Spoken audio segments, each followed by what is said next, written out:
अरे रास्ता क्लियर रखना भाई, ये बैग वैग हटा देना ऐसे। हाँ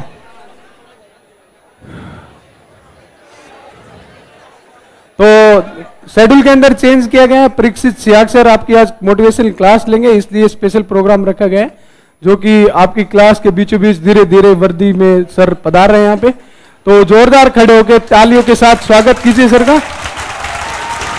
सर आपकी क्लास में आते हुए तालियों की गड़गड़ाहट रुकनी नहीं चाहिए।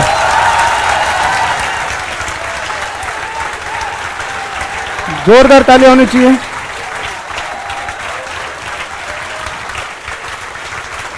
आओ सर, धन्यवाद।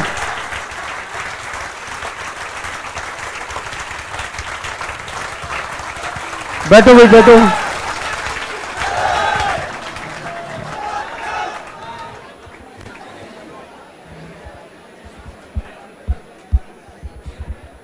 तो सर के लिए एक बार वापिस जोरदार तालियां।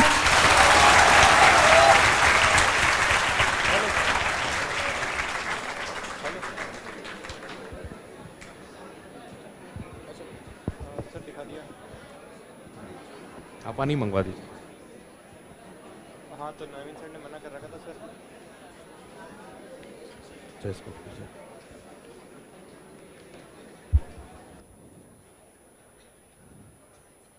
हाँ जी, थैंक यू सर।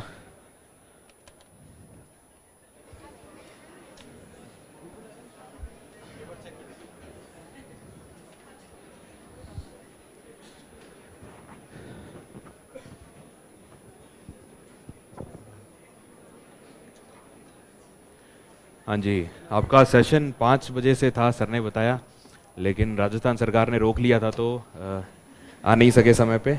और आवाज़ आ रही है? हाँ जी, तो सेशन आपका टाइमिंग 5 बजे का था, लेकिन कुछ काम ऐसा आ गया था कि मैं पहले आ नहीं सका। तो मैं क्षमा चाहता हूँ कि आपका समय थोड़ा ज़ाया किया। कोशिश करेंगे हम लोग 7 बजे तक की सीमा के या मैक्सिमम 15-1 मिनट ऊपर लेकर के चीज़ें कवर करने की कोशिश करें। तो आज का एजेंडा क्या है? क्या है सर आज का? मोटिवेशन। ठीक है। तो कितने महीने हो गए आपके बैच को शुरू हुए? 4 महीने, ठीक है। तो अभी तक कैसा लग रहा है आपको एग्जाम का? अच्छा, ठीक है। कौन से सब्जेक्ट हो गए आपके इसमें बैच में? Rajasthan history, art and culture और रीजनिंग, ठीक है। तो अपन कोशिश ये करते हैं कि ब्रॉडली मैं बात कर लूँगा आपसे कि प्रीलिम्स मेंस के लिए क्या तैयारी और इंटरव्यू का थोड़ा बहुत कि उसके लिए क्या तैयारी हमें करनी चाहिए। पहले हम इसकी एक ब्रीफ में चर्चा कर लेंगे और आपके जो भी इस रिलेटेड डाउट्स होंगे, कितने भी सिली आपको लगें, आप बेझिझक पूछिए, क्योंकि कई बार टीचर्स से हम पूछ नहीं पाते हैं। अपन तो एक ही एज ग्रुप के हैं, तो आराम से आसानी से चीज़ें हम पूछ सकते हैं। तो आप जो भी डाउट्स आपके हैं आप पूछिए, कोशिश करेंगे हम उनको कवर करेंगे इस सेशन में। और इसके बाद मोटिवेशन की बात भी कर लेंगे थोड़ी बहुत, जो और रैंडम बातें भी अपन कुछ एक इधर उधर की इंटरेस्टिंग बातें भी कवर करेंगे। तो इसमें एग्ज़ाम आपका 2-3 स्टेज का है, प्रीलिम्स, मेंस और इंटरव्यू। तो जो प्रीलिम्स है इसके अंदर एमसीक्यू बेस्ड चीज़ें आती हैं, और एमसीक्यू के लिए जो एक मूल मंत्र है, पहला तो ये कि आप रिवीजन करें अपने जो भी नोट्स आपके बनाए हैं। स्प्रिंग बोर्ड में आप आ रहे हैं, आपके यहाँ के नोट्स हैं, प्लस जो करंट अफेयर्स हैं आप उसको रिवाइज़ करें, पहली चीज़ वो है। और साथ में आप एमसीक्यूज़ की प्रैक्टिस करें जितनी ज़्यादा आप कर सकते हैं, क्योंकि जो आर्ट्स बैकग्राउंड के बच्चे हैं उन्हें थोड़ा सा ये नुकसान होता है कि यहाँ आने के पहले उन्होंने कभी एमसीक्यूज़ की प्रैक्टिस की नहीं होती है। तो ये एक इशू एक होता है जो हम फेस करते हैं। तो इसलिए आप प्रैक्टिस करें जितना हो सके। तो जैसे आपका जो भी सिलेबस या टॉपिक्स एक बार हो जाएं तो आप एटलीस्ट 25-50 सवाल हर रोज़ आप सॉल्व करें, और एग्ज़ाम फिर इसको बढ़ा दीजिए, फिर एक 100 का पेपर आप 100 क्वेश्चंस का एक आप टेस्ट सॉल्व करने की कोशिश करें। फिर धीरे धीरे एक बार आपका सिलेबस पूरा हो जाए तब आप एक पूरा पेपर जो 150 क्वेश्चंस का होता है वैसा क्वेश्चन आप सॉल्व करने की कोशिश करें। और एक रोमन सैनी सर का वीडियो है एमसीक्यू सॉल्व कैसे करना है, उसके ऊपर उन्होंने कुछ स्ट्रैटेजीज़ की बात की, कुछ टेक्निक्स की बात की है। उस वीडियो को आप अभी देख लें, आपको शायद यूट्यूब या अकेडमी किसी भी प्लेटफॉर्म पे मिल जाएगा, तो आप उसको अभी देख लें। और जो टेक्निक्स उन्होंने उसमें बताई है वीडियो में, वो टेक्निक्स आप अपने MCQ सॉल्व करने के दौरान उन्हें इस्तेमाल करें। तो इससे आपको ये समझ में आएगा कि MCQs अलग ऐसे हैं अन्य सवालों से, क्योंकि MCQ के अंदर आपका जो आंसर है आपके सामने है, जो 4 ऑप्शन है आंसर उसके अंदर ही है, उसके बाहर तो है नहीं, आपको बस उसे पहचानना है। तो पहचानने के लिए ज़रूरी नहीं है कि आपको उस टॉपिक का फुल एंड जो थ्रू आउट है आपको टॉपिक पता हो, ऐसा ज़रूरी नहीं है। अगर आपको पार्शियल नॉलेज भी है और उन टेक्निक्स का इस्तेमाल करके आप आंसर तक पहुंच सकते हैं। तो इसके लिए प्रैक्टिस कीजिए और उन टेक्निक्स को आप समझ करके यूटिलाइज करने का कोशिश करें।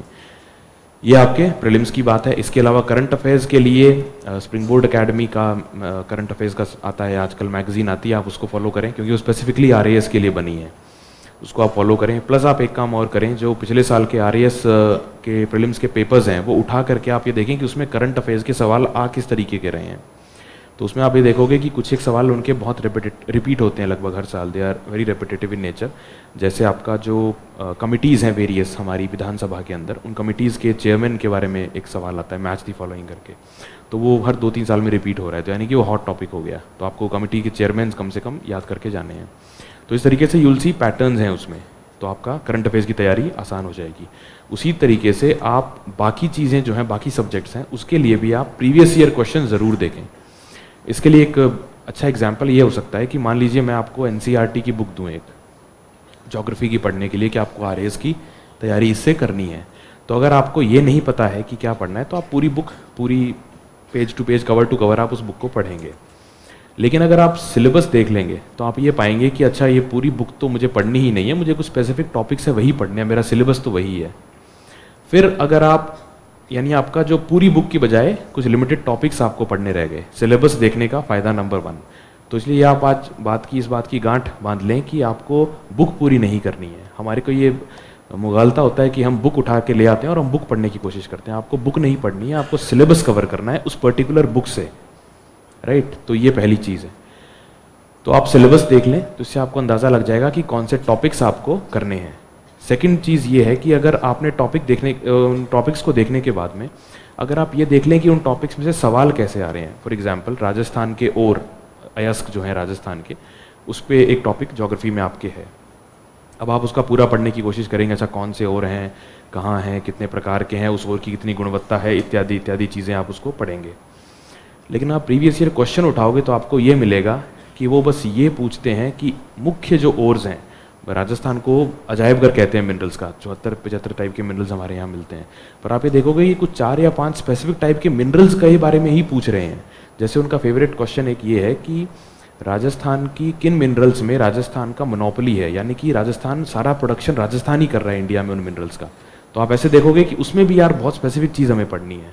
तो इसके लिए आप सिलेबस को और प्रीवियस ईयर क्वेश्चंस को ज़रूर देखें आपके हर एक सब्जेक्ट के लिए। तो इससे आपका काम बहुत ज़्यादा कम हो जाएगा, यानी कि जो शुरू में जो आप थोड़ी सी मेहनत करोगे आधे घंटे की, ये आपका काम बहुत ज़्यादा आसान बना देगी। तो ये आपको ज़रूर करना है।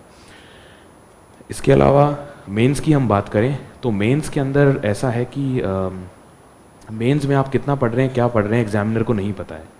एग्जामिनर को बस ये दिख रहा है कि जो 30-40 शीट का जो एक आंसर कॉपी उसके सामने आई है एग्जामिनर के, उस आंसर कॉपी में आपने कैसा लिखा है, आप कितने घंटे पढ़ रहे हो, नहीं पढ़ रहे हो, उसे नहीं पता है।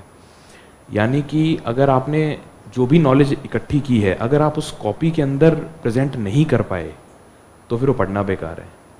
या फिर अगर आपने कम भी पढ़ा हो बेशक, लेकिन आपको ये टेक्निक अच्छे से समझ में आ गई है कि मैं इसको कम पढ़े हुए को बहुत अच्छे तरीके से कैसे वहाँ प्रेजेंट कर सकता हूँ, तो भी आप अच्छे नंबर ला सकते हैं।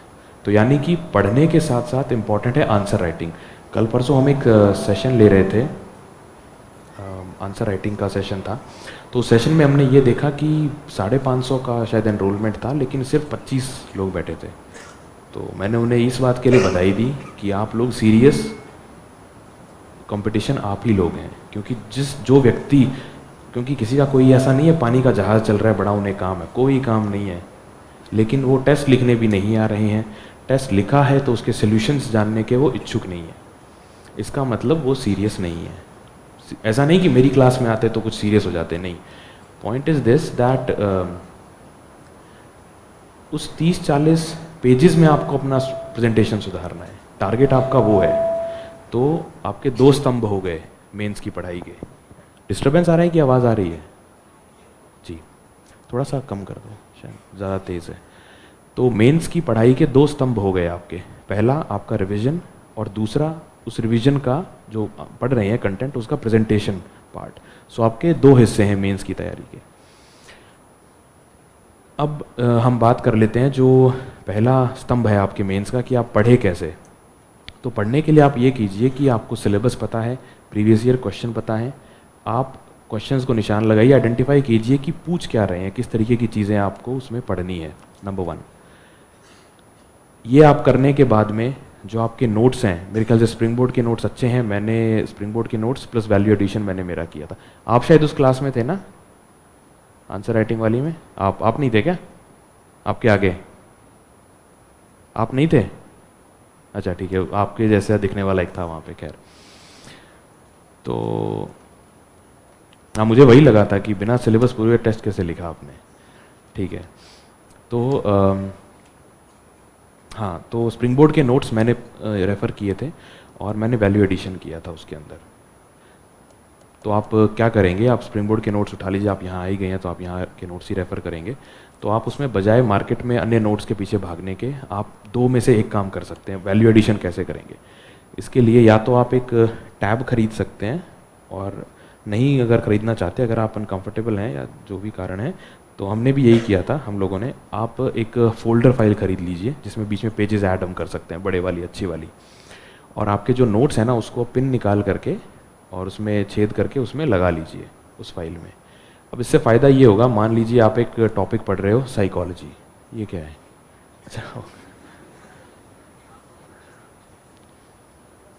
कौन सा प्लस? पता नहीं यार। अच्छा ये, हाँ जी, इस पे लिखेगा? नहीं, वो स्क्रीन चालू करो।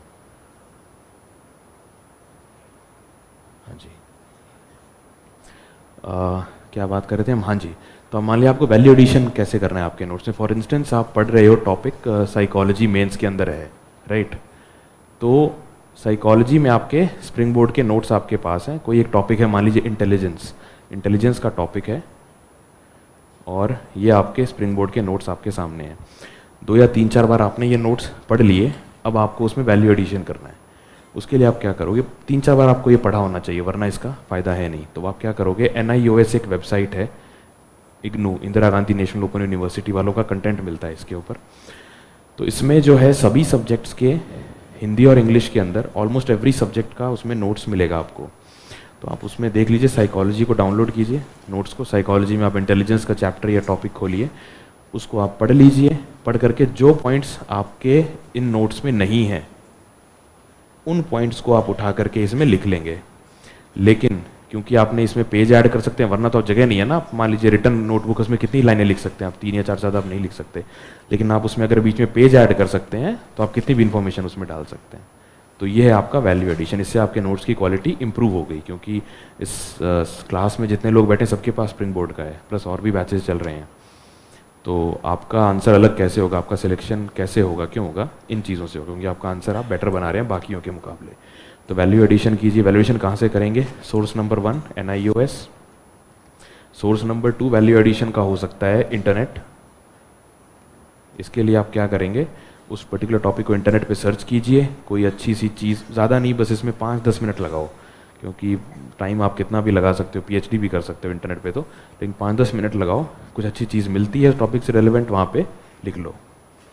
तीसरी चीज़ आप क्या करेंगे, तीसरी चीज़ आप इसमें करंट अफेयर्स ऐड करेंगे। जैसे मान लीजिए इंटेलिजेंस है, कोई नई थ्योरी आ गई इंटेलिजेंस की, कुछ नई फाइंडिंग है, कहीं आपको नेट पे मिल गई, अखबार में आ गई, तो आप इसमें ऐड कर लेंगे। या पॉलिटी आप पढ़ रहे हैं, पॉलिटी में कुछ नया अमेंडमेंट हो गया, तो वो आप इसमें ऐड कर लेंगे। करंट अफेयर्स के लिए सोर्सेज आपके क्या हो सकते हैं? Either you can use newspapers, जो आप डेली पढ़ रहे हो, ज़्यादा उसकी बात अपन कर लेंगे। दूसरा सेम इंटरनेट पे कोई भी टॉपिक सर्च किया, उस पर न्यूज़ में सर्च करो, लेटेस्ट उससे रिलेटेड चीज़ें आ जाएंगी। तो ये चीज़ें से आप वैल्यू एडिशन कर सकते हैं। अब दूसरी चीज़ आती है जो प्रेजेंटेशन पार्ट है, उसको हम इम्प्रूव कैसे करेंगे। पहली चीज़ प्रेजेंटेशन, जो आप आंसर्स लिखते हैं, सबसे पहली चीज़ होती है विजिबिलिटी। एग्जामिनर को फ़र्क नहीं पड़ता है कि आप कितनी परेशानी में हैं, कि मतलब आपका एग्ज़ाम से आपका क्या चीज़ें जुड़ी हुई हैं जीवन की। उनके लिए ये एक काम है जिसके लिए उनको पैसा दिया जा रहा है और उन्हें ये काम को डेली करना है।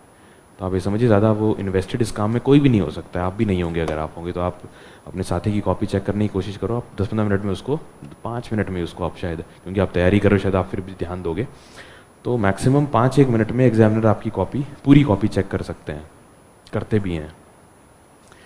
तो आपको नंबर वो क्यों देंगे, कब देंगे? जब आपके पॉइंट्स की विजिबिलिटी ज़्यादा होगी, यानी कि उन्हें मेहनत ना करनी पड़े पॉइंट्स ढूंढने के लिए। राइट, आपका काम है, आपका काम ये नहीं है कि मैंने लिख दिया आप पढ़िए, नहीं। आपका काम ये है कि मैंने ऐसे लिख दिया कि सर आपको बिना पढ़े भी मैं दिखा दूंगा मैंने क्या लिखा है। That's called visibility. For example, लिखने का तरीका, जैसे आप एक पैराग्राफ फॉर्म में लिख रहे हैं, कुछ भी, ठीक है। फॉर एग्जाम्पल कोई नोट्स देना, कोई भी, किसी भी चीज़ के। हाँ जी, फॉर एग्जाम्पल, ठीक है, ये है जैसे ये क्या है भाई, पता नहीं, चलिए खैर, जैसे ये कुछ है,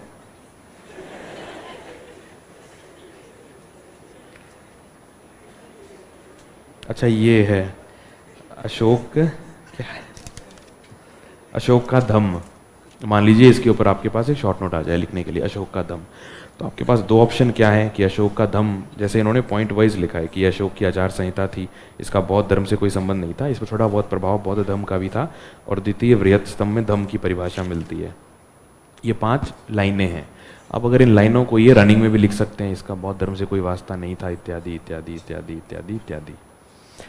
या फिर मान लीजिए बौद्ध धर्म जो धम्म जो था अशोक का, उसमें कुछ एक पॉइंट्स भी थे कि आप नौकरों से अच्छा व्यवहार करेंगे, अपने माता पिता की सेवा करेंगे, इस तरह की बहुत बेसिक सी बातें थी उसमें धम्म में, कुछ बहुत धार्मिक चीज़ें नहीं थी। वो एक कोड ऑफ कंडक्ट था जनरल लाइफ के लिए कि मेहमानों की सेवा करो, गरीबों पे दया करो, इत्यादि इस तरह की, झगड़ा मत करो, लड़ाई मत करो, धर्म के नाम पे मत लड़ो, इस तरह की उसमें बेसिक बातें थी।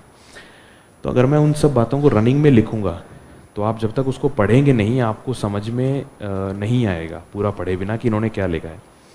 लेकिन अगर आप ये करते हैं, जैसे आपकी ये लाइंस हैं, इसमें आप पॉइंट नंबर 1, इसका कोई धार्मिक वो नहीं था, पॉइंट नंबर 2, तो इससे आपके पॉइंट की विजिबिलिटी बढ़ गई।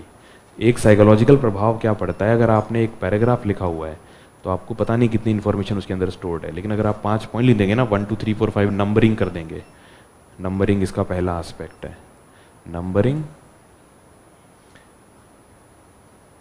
या फिर पॉइंटर्स। तो इससे एक साइकोलॉजिकल प्रभाव पड़ता है कि इस व्यक्ति को बहुत ज़्यादा आता है और इसने कितना उसको वो किया। पहली चीज़ ये है, ये हो गई विजिबिलिटी की बात। पहली चीज़ हमने क्या बात की आपकी, नंबरिंग और पॉइंटर्स। दूसरी थिंग है, जो आपने कोई भी इंपॉर्टेंट फैक्ट या कुछ भी इंपॉर्टेंट डेटा अगर आपने उसमें डाला है तो आप उसको अंडरलाइन मत करो, क्योंकि यार ये अपने RAS की कॉपीज़ पहले ही लाइंड होती हैं, आपने देखी होंगी, तो उसमें अगर मैं अंडरलाइन करूँगा तो वो इतना दिखेगा नहीं अच्छे से, तो आप इसको बॉक्स कर दीजिए। राइट, जैसे 23.32% कुछ डेटा है मान लीजिए, तो उसको बॉक्स कर देंगे तो उन्हें दिख जाएगा कि हाँ इन्होंने कुछ डेटा लिखा है जो आप दिखाना चाह रहे हो। राइट, कुछ लोग अलग अलग पेन इस्तेमाल करते हैं, कुछ लोग हाइलाइटर भी इस्तेमाल करते हैं, तो मेरे ख्याल से ऐसा मत करना, क्योंकि ऐसा सुना है मैंने कि वो स्कैन होकर मोनोक्रोमैटिक ब्लैक एंड वाइट में जाती है कॉपी, तो हाइलाइटर तो सब कवर हो जाएगा और कलर्ड पेन सब एक जैसे दिखेंगे, तो वो मेहनत मत करना, ये वाले पॉइंट्स ये यूज़ करना, बॉक्सिंग यूज़ कर देना। ठीक है, आपका जो भी हेडलाइंस है, जैसे आपका 10 मार्कर क्वेश्चन है कोई, तो 10 मार्कर में अगर कुछ आप वो यूज़ कर रहे हैं, क्या सब हेडिंग्स हैं अगर आपकी, तो 10 मार्कर में जैसे 2 या 3 पार्ट्स होते हैं आमतौर पे, 2 पार्ट्स तो हो ही जाते हैं, 3 तो नहीं होते हैं, तो अगर 3 पार्ट्स हैं ना, तो आपको एग्जामिनर को आंख बंद करके भी दिखना चाहिए कि यहाँ पहले पार्ट का आंसर है, यहाँ दूसरे पार्ट का आंसर है, चाहे तो बीच में एक पैरा छोड़ दें आप, चाहे एक हेडलिंग डाल करके उसको बॉक्स कर दें।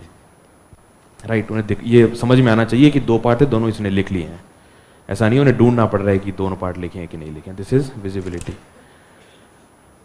ठीक है, और बॉक्सिंग हो गई, विजिबिलिटी हो गई। ठीक है, दूसरा जो आंसर राइटिंग का वो ये है कि अगर एक कॉपी अगर आप उठाते हैं, जैसे ये देखिए इन्होंने अच्छे से बॉक्सिंग वगैरह आपने की, एग्जाम में किसका था, आपका था ना, एग्जाम में ऐसे ही करना। एक कलर्ड पेन की ज़रूरत नहीं है, ये आपका रिवीजन के लिए काम का हो सकता है, बट वहाँ पे वो कलर्ड पेन काम नहीं आएगा। बट बॉक्स आप अच्छा कर रहे हो, इसको आप कंटिन्यू करो। दूसरी चीज़ इसमें ये है कि क्या कह रहे थे अपन, यस, डायग्राम्स। अगर आप एक बुक लेकर के आते हैं मार्केट में रनिंग पैराग्राफ, रनिंग लाइंस है, it will be boring, right. लेकिन अगर आप एक ऐसी बुक लेकर के आते हैं जिसमें डायग्राम्स हैं, फ्लो चार्ट्स हैं, यू नो, एक विजुअल फॉर्म में इंफॉर्मेशन दी गई है, तो एक आपने सुना ही होगा कि हम जो ह्यूमंस हैं, हमारा जो हार्ड वायर्ड है, बायोलॉजी हमारी हार्ड वायर्ड है, विजुअल उसके लिए, पढ़ने के लिए उतनी नहीं है, तो इसलिए हमें देखने वाली चीज़ ज़्यादा याद रहती है, राइट। आपको सेम ट्रिक यूज़ करनी है, draw diagrams, draw flow charts wherever possible. कैसे, एक एग्जाम्पल देता हूँ आपको।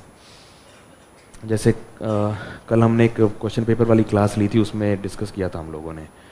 तो उसमें क्या था कि जैसे फॉर एग्जांपल क्वेश्चन ये था, इम्पोर्टेंस ऑफ ऋण। ऋण की क्या, एथिक्स में एक टॉपिक है, ऋण की क्या महत्व क्या है ऋण का एडमिनिस्ट्रेशन के अंदर। तो इसमें आप सबसे पहले तो डिमांड देखो क्वेश्चन की, राइट। हाँ, इसमें एक और इम्पॉर्टेंट पॉइंट वो चलो आगे आ जाएगा कि हमेशा जो आपका आंसर है वो क्वेश्चन की डिमांड फुलफिल करता हुआ होना चाहिए। अगर आप कुछ और लिखेंगे तो आपको नंबर वो नहीं देंगे, क्योंकि आपसे जो पूछा नहीं आप वो बता रहे हो, राइट। तो क्वेश्चन क्या था, ऋण का महत्व क्या है एडमिनिस्ट्रेशन के अंदर। तो आप ऋण की डेफिनेशन तो नहीं पूछी है ना, तो आप सीधा शुरू करेंगे ऋण का महत्व क्या है। लेकिन अगर मान लीजिए वो 10 मार्कर में है, ये 5 मार्कर में, तो सीधा आप hit the nail on the head, start writing what ever is asked. लेकिन अगर 10 मार्कर में है तो आप ये चीज़ कर सकते हैं। ऋण 3 टाइप का होता है, देव ऋण, ऋषि ऋण, पितृ ऋण वगैरह। इसको आप कर दो बॉक्स। इसमें आपको लगे सिर्फ 5 से 7 सेकेंड, लेकिन आपने एक डायग्राम बना दिया जो उसके रेलेवेंट है, कि माना आपने ये पूछा नहीं था लेकिन मेरे आंसर को और क्लैरिफाई कर रहा है कि ऋण होता क्या है। इस तरीके की चीज़ें आप बनाएंगे तो आपको आधा आधा नंबर आप एग्जामिनर के हाथ से ले लोगे। उसको देने पड़ेंगे कि अरे अच्छा कैंडिडेट है, अच्छा लिखा है इसने। और यही आधा आधा नंबर की लड़ाई है। अगर आप ये सोचिए कि जैसे एक पेपर में लगभग 30-40 क्वेश्चन होते हैं, राइट। अगर आधा आधा नंबर भी आप लेके जा रहे हो ज़्यादा, तो आपने एक पेपर में 15 नंबर ले लिए, सब में नहीं लिए आधे आधे, आपने ले लिए 15 नंबर, एक पेपर में ज़्यादा, 4 पेपर में हो गए वो 60 नंबर। 60 नंबर का मतलब 600 रैंक ऊपर या नीचे, तो 600 रैंक तो बहुत होती है। बस आधे आधे नंबर का गेम है। आधा आधा नंबर कैसे खींचना है वो मैं आपको बता रहा हूँ। पढ़ते सभी लोग हैं, आधा आधा नंबर यहाँ ज़्यादा आता है, विजिबिलिटी जिनकी ज़्यादा है, नंबरिंग की है, बॉक्सिंग की है, डायग्राम्स बना के उसको इंटरेस्टिंग बना दिया है, आधा आधा नंबर आप वहाँ खींचते हो। बाकी पढ़ते सब यही है। कोई ऐसा नहीं है भी आपके पास छुपी हुई किताब है, या मेरे पास कोई छुपी हुई किताब थी। स्प्रिंग बोर्ड के नोट्स थे मेरे पास भी, मैंने वैल्यू एडिशन किया वगैरह वगैरह, ठीक है। और आंसर राइटिंग आप इम्प्रूव कैसे कर सकते हैं मेंस की। विजिबिलिटी पे हमने बात कर ली, क्वेश्चन की डिमांड है उसको आप फुलफिल कीजिए, डायग्राम्स बनाइए, डेटा वगैरह जो भी है रेलेवेंट उसको डालिए, एग्जाम्पल्स, यस। आप ये करेंगे, आपके जो भी टॉपिक्स हैं, सिलेबस आपको सरकार ने दिया हुआ है कि हम इसी में से पूछेंगे, इसके बाहर हम नहीं जाएंगे। तो आप एक काम करो, जो भी सिलेबस का टॉपिक आप पढ़ रहे हो ना, उसके रेलेवेंट एग्जाम्पल इंटरनेट से ढूंढ लो। अब एग्जाम्पल के नाम पे हम लोग क्या करते हैं, जब हम मेहनत नहीं करेंगे ना बैकग्राउंड में एग्जाम्पल्स पे, तो हमारे एग्जाम्पल्स कैसे होंगे, गांधी जी के, कलाम साहब के, रविंद्रनाथ टैगोर के, गौतम बुद्ध का लिख दिया तो ऐसा लगता है मैं तो क्या लिख के आ गया हूँ। ये बहुत घिसे पिटे हैं, हर आदमी, हर औरत, हर कैंडिडेट यही लिख रहा है। नए एग्जाम्पल्स लिखो, पार्वती अम्मा जिन्हें पद्मश्री मिला था वो पेड़ लगाने के लिए, राइट, न्यू एग्जाम्पल्स। अब आपसे मैं कुछ पूछूं, आप एक तो किसी पिटी बात कर रहे हो कि साहब गांधी जी ने एक बार बचपन में चोरी की और अपने पिताजी को खुद ही बता दिया। 5000 बार सुन चुके हैं सब लोग ये बात। आप कुछ नई चीज़, कुछ नया एग्जाम्पल लेकर के आओ, कोई नई स्टडी लेकर के आओ। बस 5 मिनट की मेहनत है आपकी इंटरनेट की, नोट्स बना लोगे आपका, और उस एग्जाम्पल को लिख करके just box set, examiner will fall in love with your copy कि ये कितना अच्छा लिखा है। आधा आधा नंबर यहीं से खींचोगे आप, इन्हीं चीज़ों से। इसके अलावा एक जो सवाल डाउट आता है वो ये आता है कि कितना लिखें। 15 वर्ड, दो मार्कर में 15 वर्ड्स की लिमिट होती है, देते देते हैं 5 लाइन, उसमें आप 50 वर्ड लिख सकते हो। 5 मार्कर में दे देते हैं आपको 7 से 8 लाइन, उसमें आप 100 वर्ड आराम से लिख सकते हो। 10 मार्कर में आप आराम से 150-200 शब्द लिख सकते हो, शब्द सीमा है उसकी 100। तो मेरा ये मानना है, मैंने इस बारे में पूछा भी था कुछ एक लोगों से, मेरा ये मानना है कि आप पूरा उसको भरिए, पूरा उसको भरना है आपको। इससे आपको फ़ायदा ही मिलेगा। और भरना किन चीज़ों से है? इन सब चीज़ों से, अच्छी चीज़ों से। भरने के नाम पे नहीं भरना, चीज़ों से भरेंगे तो you will get more marks. इसके अलावा मैप्स वगैरह आपको बनाने, ज्योग्राफी का क्वेश्चन आए तो मैप के बिना वो जाना ही नहीं चाहिए, ये कसम खा लो कि ज्योग्राफी का क्वेश्चन है तो मैं मैप बनाऊंगा या बनाऊंगी। मैप कौन सा? प्रैक्टिस कर लो छोटे से इंडिया का मैप, ठीक है, इंडिया का मैप की प्रैक्टिस कर लो, राजस्थान के मैप की प्रैक्टिस कर लो कि 5-7 सेकंड में आप छोटा सा मैप एक बना सको। जगह आपके पास लिमिटेड है, छोटा मैप बनाना है आपको, बहुत बड़ा मैप नहीं बनाना है। So try to do that. Practice करोगे तो आपका वहाँ 4-5-6 सेकंड में मैप बन जाएगा। आधा आधा नंबर आप ऐसे खींचोगे एग्जामिनर से। इसके अलावा क्या हो सकता है और? विजिबिलिटी की बात कर ली हमने, मैप वगैरह, डेटा पॉइंट्स, एग्जाम्पल्स की बात कर ली। एग्जाम्पल आपको लिखने या ढूंढ लेना पहले से, वरना एग्जाम्पल याद नहीं आते हैं एग्जाम में। आप सोचोगे वहीं लिख लूँगा तो वो गांधी जी याद आएंगे, गांधी जी पे नंबर नहीं मिलते, क्योंकि वो घिसी पिटी बातें होगी ना यार। कुछ तो यहाँ लिखो आप, कुछ तो अलग लिखो, उसी बात का वो है। बाकी सब्जेक्ट वाइज बात अपन कर लेंगे फिर कभी। ओवरऑल ये अप्रोच इसकी है। इसके अलावा इंटरव्यू तो ठीक है, वो तो उसके लिए काफ़ी समय भी आपको मिलेगा। मेन अभी इस पे ही फोकस करो आप, किस पे? मेंस पे और प्रीलिम्स पे, क्योंकि इंटरव्यू के लिए काफ़ी समय मिल जाता है आरपीएससी में, 1-1.5 साल तो एक साल तो मिल ही जाता है। तो ये था मेरी तरफ से बेसिक बातें। बाकी आपके जो भी डाउट्स हैं आप पूछो और फिर जनरल बातचीत कुछ अपन कर लेंगे। हाँ जी, नहीं सेशन ख़त्म नहीं हुआ अभी, कुछ डाउट्स हैं तो आप पूछिए। हाँ जी, टैबलेट नहीं, ज़रूरत नहीं है लेने का।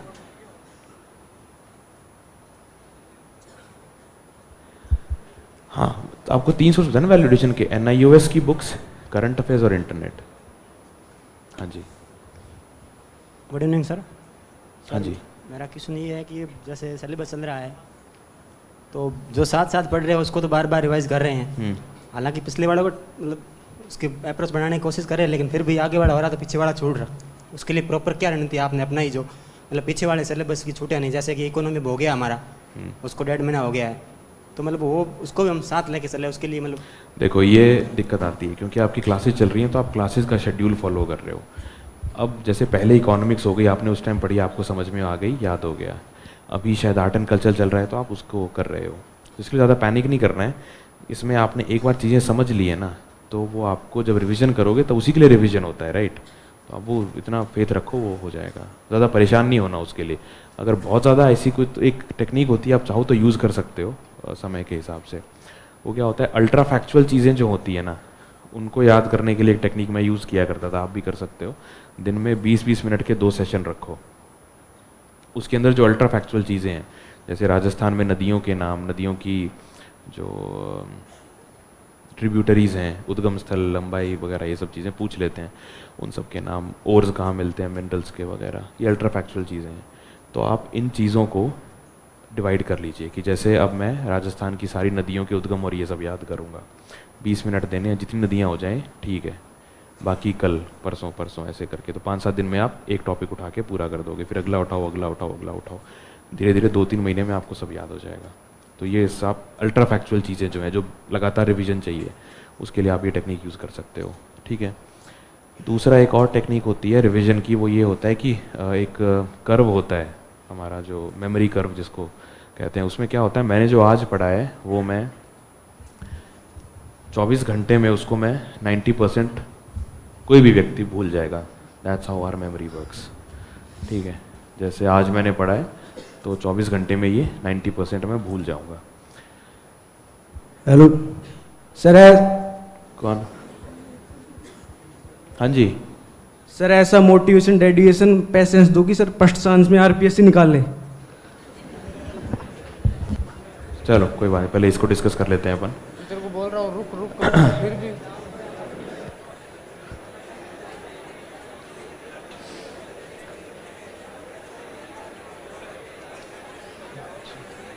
अच्छा हाँ, सुन लीजिए, ये वाली बात मैं पूरी कर देता हूँ।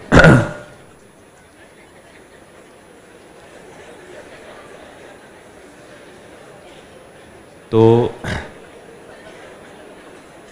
इस कर्व को अपन को ब्रेक करना है, राइट? ये प्रॉब्लम है। अगर मैंने कुछ याद किया तो 90% मैं 24 घंटे में भूल जाऊंगा। अगर मैंने 24 घंटे में वो रिवाइज कर लिया तो वो मुझे फिर से पूरा याद हो गया। अब ये ग्राफ चला जाता है फिर एक हफ्ते में, एक हफ्ते बाद मैं उसका 90% भूलूंगा। अगर मैं इसको एक हफ्ते में रिवाइज कर लूँ वापस तो फिर से 100% हो गया। फिर ये ग्राफ जाता है एक महीने पे, एक महीने में 90% भूलूंगा। अगर मैं फिर एक महीने में रिवाइज कर लूँ फिर से 100% हो गया। फिर ये जाता है 6 महीने पे। अब इसका प्रैक्टिकल तरीका क्या है?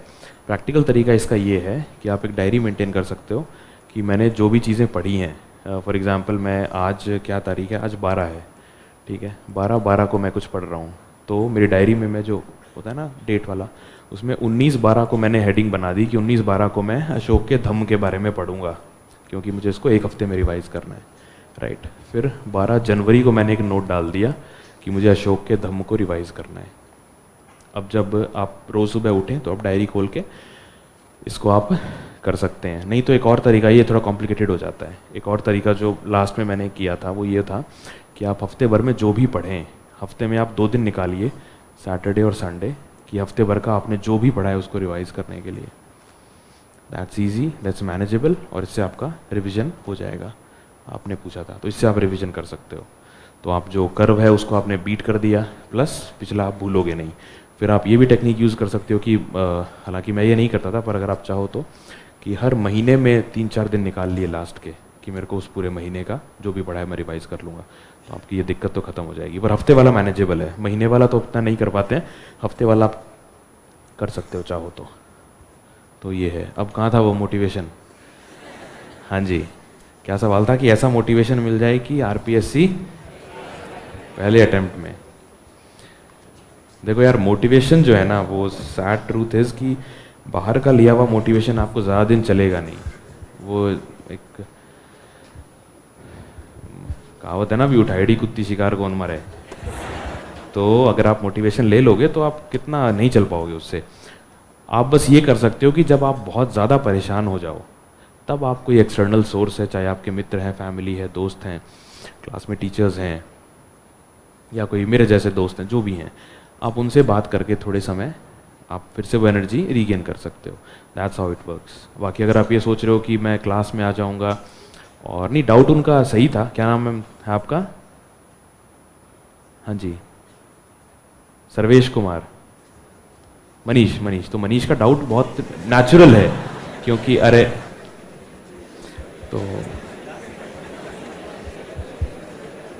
तो मनीष, इनका डाउट बहुत नेचुरल है कि होता ही है ना यार, कि एक बेचैनी होती है कि जल्दी से बन जाएं। तो बात इनकी बहुत अच्छी है, लेकिन बाहर का मोटिवेशन आपको ज़्यादा दिन नहीं चला पाएगा, आपको अंदर ही मोटिवेशन लाना पड़ेगा। अंदर का मोटिवेशन कहाँ से आएगा? इसका उत्तर आपके खुद के पास है कि आप यहाँ आए क्यों थे। और ऐसा ज़रूरी नहीं है कि बहुत कोई बड़ा रीज़न हो कि साहब कुछ ज़्यादती हो गई, मेरे को उसे ठीक करना है, ज़रूरी नहीं है। नॉर्मल एक अच्छा जीवन आप जीना चाहते हो, आपको ऐसा लगता है कि आप प्रशासनिक सेवा में, जो कि ये समाज में एक अच्छी इज्जत है, ताकत भी है, अथॉरिटी भी है कि आप कुछ काम कर सकते हैं, आपको अथॉरिटी चाहिए, आपको वो काम करना है। ये भी एक अपने आप में कारण है, समाज के लिए अच्छा करना है, खुद के लिए अच्छा करना है, परिवार के लिए अच्छा करना है। तो ये सब कारण तो आपको खुद ही ढूंढने होंगे, वो आपका प्राइमरी मोटिवेशन है। फिर आपको छोटी मोटी दिक्कतें कभी आ रही हैं, कभी परेशान हो गए, तो आप उसके लिए कोई बात नहीं, डोंट वरी, जस्ट हफ्ते में 1 दिन का ब्रेक लो, 5-6 दिन अच्छे से पढ़ो, 1 दिन का ब्रेक लो, ज़रूर लेना आप लोग, क्योंकि आपको फिर लंबा तैयारी करनी है आपको। बहुत से लोग शायद ग्रेजुएशन के अंदर ही होंगे अभी, तो वे एलिजिबल भी नहीं होंगे या जैसे भी है, तो आप अपनी उसके हिसाब से 1 दिन का ब्रेक लें आप, जिसमें आप कंप्लीटली रिलैक्स करेंगे। इससे ये होगा कि आप रिचार्ज हो जाएंगे मंडे को, जब आप दोबारा तैयारी शुरू करेंगे। तो ये आप फॉलो करना, ये मैं सोचना 1 दिन ख़राब हो रहा है, कुछ नहीं हो रहा है, बहुत लंबा चल रहा है, मैराथन दौड़नी है अभी। तो ये चीज़ है। और कभी भी परेशान हो, निराश हो, तो अपने पेरेंट्स से बात करो, दोस्तों से, अच्छे दोस्त होते हैं उनसे बात करो, कोई टीचर्स से बात करो, आपको जो भी लगता है मोटिवेट कर सके, कोई भी हो सकता है, दोस्त, रिश्तेदार, कोई भी हो सकता है। जैसे एक मनीष की बात से बात याद आई कि जब मैं यूपीएससी की तैयारी शुरू की थी मैंने, और आरएएस का तो मैंने बहुत बाद में दिया था, तो शुरू में शायद दूसरा अटेम्प्ट था, तो हुआ नहीं था मेरा, तो मैं हो गया परेशान। मैंने कहा कि मैं बाज़ार गया और मैंने बैंक पीओ का फॉर्म भर के मैं घर आ गया। मैंने कहा पापा बैंक का फॉर्म हो गया, अब नहीं हो रहा तैयारी, क्योंकि मेरी मेहनत में कमी नहीं थी, डायरेक्शन थोड़ी सी चूक थी। तो मुझे लगा कि यार जिनको मुझसे कम नॉलेज है वो लोग क्लियर कर रहे हैं, ये कर रहे हैं, मैं क्यों नहीं कर रहा हूँ। तो पापा ने मुझे एक ही लाइन कही थी कि बस इतना ही था क्या, हो गया। तो वो मेरे को बात कहीं चुभ गई थी, मैं यार इतना तो नहीं था। तो नो समथिंग्स लाइक दैट जो, और उसके बाद कभी फिर मैंने ये तो नहीं मन में आया कि छोड़ दूंगा तैयारी। उसके बाद भी कई बार निराशा झेली, बहुत परेशान, मतलब पढ़ पढ़ के परेशान हो गए, रिजल्ट नहीं आ रहा है, इंटरव्यू दिया, इंटरव्यू में नहीं हुआ, लगातार दो इंटरव्यू दिए, नहीं हुआ। लेकिन मुझे वो बात हमेशा याद रही थी कि बस इतना ही था क्या। तो इस तरह की कोई भी चीज़ आपके जीवन में हो सकती है, वो आपको मोटिवेट कर सकती है, पर मेन वो ये आग आपके अंदर से ही आएगी। बाहर की आग, जैसे फॉर एग्जांपल अब कोई रिश्तेदार कुछ बोल देता है, ये बोल देता है, आमतौर पे सुनने में मिलता है, होते हैं यार बेवकूफ़ लोग दुनिया में हर जगह मौजूद हैं। एक मेरे साथ भी हुआ था, मेरा एक कोई कज़न था, उसका हो गया था स्टेट वाले में, तो मैं उस समय इतना ध्यान देता नहीं था स्टेट पे, तो उसका हो गया था। तो कोई रिलेटिव आए और बोले कि वो तो बहुत इंटेलिजेंट है, उसका हो गया, उसका देखना आईएएस भी हो जाएगा। तो कुछ नहीं बोला मैं, और इट्स इंसल्टिंग राइट, मैं कोई आपके मुंह पे ये कह रहा है कि वो इंटेलिजेंट है, उसका हो गया, मतलब मैं क्या हूँ, ठीक है, वो थोड़ी ही हूँ। तो बहुत बुरा लगा, बहुत गुस्सा आया, लेकिन याद है मुझे रात में कभी नींद आती थी, मेरे को बात याद आ जाती थी अपने आप, सोना तो नहीं है। ठीक है यार, हर एक का अपना लर्निंग कर्व है, हर एक का अपना तैयारी का वो है, समय आप किसी को कम ज़्यादा लग सकता है, बट ड्रिवन रहो, मोटिवेटेड रहो, परेशान मत हो, लंबी दौड़ है यार। जस्टिस करो अपनी पढ़ाई से, अपने शेड्यूल से जो आपने बनाया है, अपने जो सपने हैं, आपके खुद के सपने हैं, पेरेंट्स के सपने, उनसे जस्टिस करो। कोई ज़्यादा लंबी चौड़ी बात है ही नहीं, समय लग जाता है, भाग्य कह लो, तैयारी की चूक कह लो, तो परेशान नहीं होना है, बस उसको आप चीज़ों को करते चले जाएं, you will get it done. और इसके अलावा जो एक दो और बातें हैं वो ये हैं कि जैसे अभी ठीक है, यू आर ऑल यंग, तो डिस्ट्रैक्शन इस एज में हम सभी को होते हैं, तो इसके लिए यही है कि आप एक हॉबी चुन लें पॉजिटिव, क्योंकि जब हमारे पास खाली समय होता है ना, तो एक वो कहावत है, खाली दिमाग शैतान का घर। तो smoking, drinking etcetera, all these things we do when we don't have anything to do. जब हम कुछ कर रहे होते हैं तो हमारे दिमाग में इतना विचार नहीं आता है कि ये सब चीज़ें करें। तो आप एक पॉजिटिव हॉबी ढूंढ लें, कोई भी हॉबी हो सकती है, वो आपको उसमें भी काम आएगी। एक सेकेंड यार,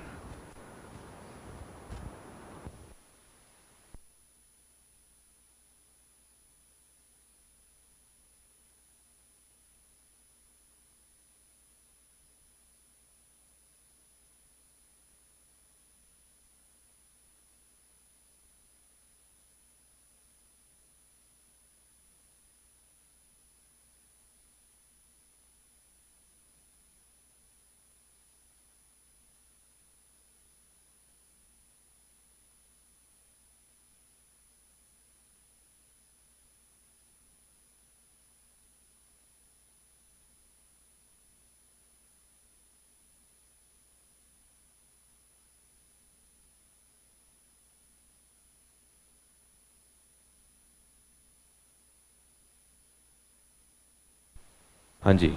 तो तो आइडियलिस्टिक बात मैं आपको कुछ कह दूं कि आप ये मत करो, वो मत करो, वो नहीं है। आइडियल बात पॉसिबल है नहीं, all these things are very common these days. बस ये है कि आप जो भी ऐसी कोई मित्रता दोस्ती करें, वो दोस्ती आपकी तैयारी में बाधक न बने, सहायक बने। और ऐसी दोस्तियां होती हैं, ऐसे रिलेशनशिप्स पाए जाते हैं जहाँ पे जो आपका साथी है, they do not distract you, they do not waste your time. अगर आप उन्हें बोलते हैं कि यार मुझे पढ़ना है, तो आपको मोटिवेट करते हैं और they don't ask you to waste your time.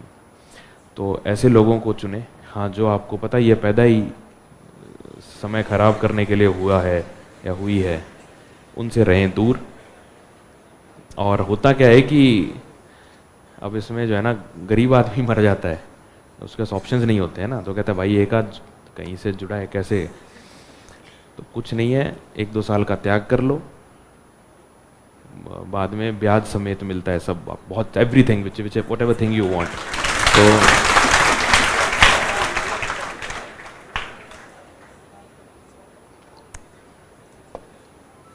Right, तो ये सब परेशान मत होना ज़्यादा कि ये तो कोई मतलब क्या है जो मिलेगा नहीं कभी, तो आराम से। ठीक है, तो इस तरीके की चीज़ें आप ध्यान रखें कि जहाँ भी इस तरह का समय खराब करने वाला कोई भी डिस्ट्रैक्शन हो उसको आप जीवन से 1-2 सालों के लिए हटा दें, and you will be very thankful you did that. क्योंकि ऐसे बहुत से लड़के लड़कियां होंगे जिन्होंने इस तरह के रिलेशनशिप्स में आकर के अपना समय ख़राब किया एंड फाइनली शायद उनका सिलेक्शन नहीं हुआ। तो आज कोई फ़र्क पड़ता है क्या कि क्या है क्या नहीं है, तो ये चीज़ें ध्यान रखें थोड़ी सी। दूसरा क्या डिस्ट्रैक्शन हो सकता है कि आप यहाँ आते हैं, तैयार होने में समय लगता है वगैरह। तो एक कोटेशन मैंने पढ़ा था कहीं पे कि कोटेशन ये था, हालांकि इतना फॉलो मैं तो नहीं कर पाया उसको, but still I tell you. वो कोटेशन ये था कि मैंने आज कौन सी जीन्स पहनी है मैंने, या आज कौन सा कलर का स्वेटर पहना है या क्या पहना है, 5 साल बाद ये चीज़ मायने नहीं रखेगी। मायने सिर्फ ये रखेगा कि मैंने इस समय को यूटिलाइज़ कैसे किया। अब मैं स्प्रिंग बोर्ड में आता था, अब चाहे मैं फटी बनियान में आता था, चाहे मैं हीरो बन के आता था, मैटर करता है क्या? नहीं करता। मैं इतना फॉलो कर नहीं पाया इसको, आप लोग हो सके तो कर लेना। ठीक है, so these things don't matter. पढ़ने आए हो, क्योंकि पता है ये सब डिस्ट्रैक्शंस है ना यार, these things add up to it. आप समय उसमें ज़ाया करते हो, ये वो, कल जाना है, क्या पहनूँ, वट एवर दीज थिंग्स हैं। तो ज़्यादा परेशान नहीं होना है, पढ़ने के मकसद से आए हो, 2 साल बाद बहुत मिलेगा ये सब। तो जस्ट डू ऑल दैट। अब मेरे को बड़ी नाइसली ट्रिम्ड दाढ़ियाँ दिख रही हैं, तो समय के लगाया है तभी वो इतनी अच्छी ट्रिम्ड है, राइट? तो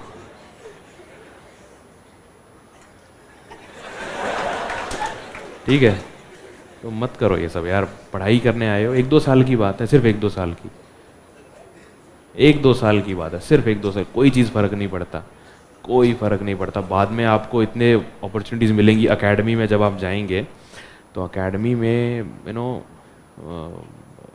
सूट्स पहनो, आप अच्छे जीन्स जैकेट में रखा गया है, सूट्स पहनो, डेली पहनो, टाई पहनो, ब्लेज़र पहनो। Academy will give you opportunities. उनका कोड ही होगा कि आपको ब्लेज़र पहनना है, या वुमेन है तो प्रॉपर साड़ी पहननी है, अच्छा जो भी कुछ डिज़ाइनर थिंग्स। तो ये सब शौक पूरे करने के समय मिलेगा आपको, बहुत मिलेगा।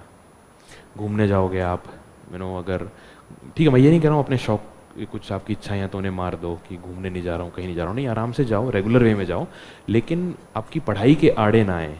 भी होता है ना कि आपको एग्ज़ाम छोड़ के अगर आप सैर सपाटे पे जा रहे हो दोस्तों के साथ, वो मत करो बिल्कुल। आप खुश हो कि अपनी ग्रोथ से, अब इसका एक मेजरमेंट क्या होगा कि आप अच्छा कर रहे हो कि नहीं। आप जो टेस्ट सॉल्व कर रहे हैं उसमें आपका स्कोर क्या आ रहा है, आपकी रैंक क्या आ रही है, वो आपका बेंचमार्क है। अगर आपका वो बहुत अच्छा आ रहा है, इसका मतलब आप अच्छा कर रहे हो। अच्छा कर रहे हो तो रिवॉर्ड करो अपने आप को, चले जाओ घूमने, जो भी आपका है। और हफ्ते में एक दिन का ब्रेक ज़रूर लेना, it will help you in the long run. और क्या है बताओ, और मोटिवेशन के बारे में क्या बात कर सकते हैं अपन? हाँ, दिन भर रोज़ की लड़ाई है यार। अगर आपको ऐसा लग रहा है ना कि चीज़ें बहुत आसान है, नहीं है आसान, नहीं है आसान, ये मैं आपको बता रहा हूँ। एक इस धरती पे कोई पैदा नहीं हुआ जो मेरे को दिखा दे ये सिलेक्ट हुआ, ये कह दे कि मैं तो बड़े आराम से हो गया आधे घंटे पढ़ करके, नहीं हुआ, कोई नहीं हुआ। और पढ़ना आसान नहीं है। मैं ये नहीं कह रहा हूँ ये कुछ एग्ज़ाम क्लियर करना मुश्किल है, एग्ज़ाम क्लियर करना बहुत आसान है, पढ़ना आसान नहीं है। क्योंकि अगर थोड़ा सा स्वेच्छा से तो आप इतना नहीं पढ़ रहे हो ना, आप एक थोड़ा सा प्रेशर में ही पढ़ रहे हो या एक कंपल्शन के अंदर ही पढ़ रहे हो, तो थोड़ा इतना मुश्किल ही होता है। कोई बात नहीं, आप बस पढ़ो, और उसमें डेली की लड़ाई है।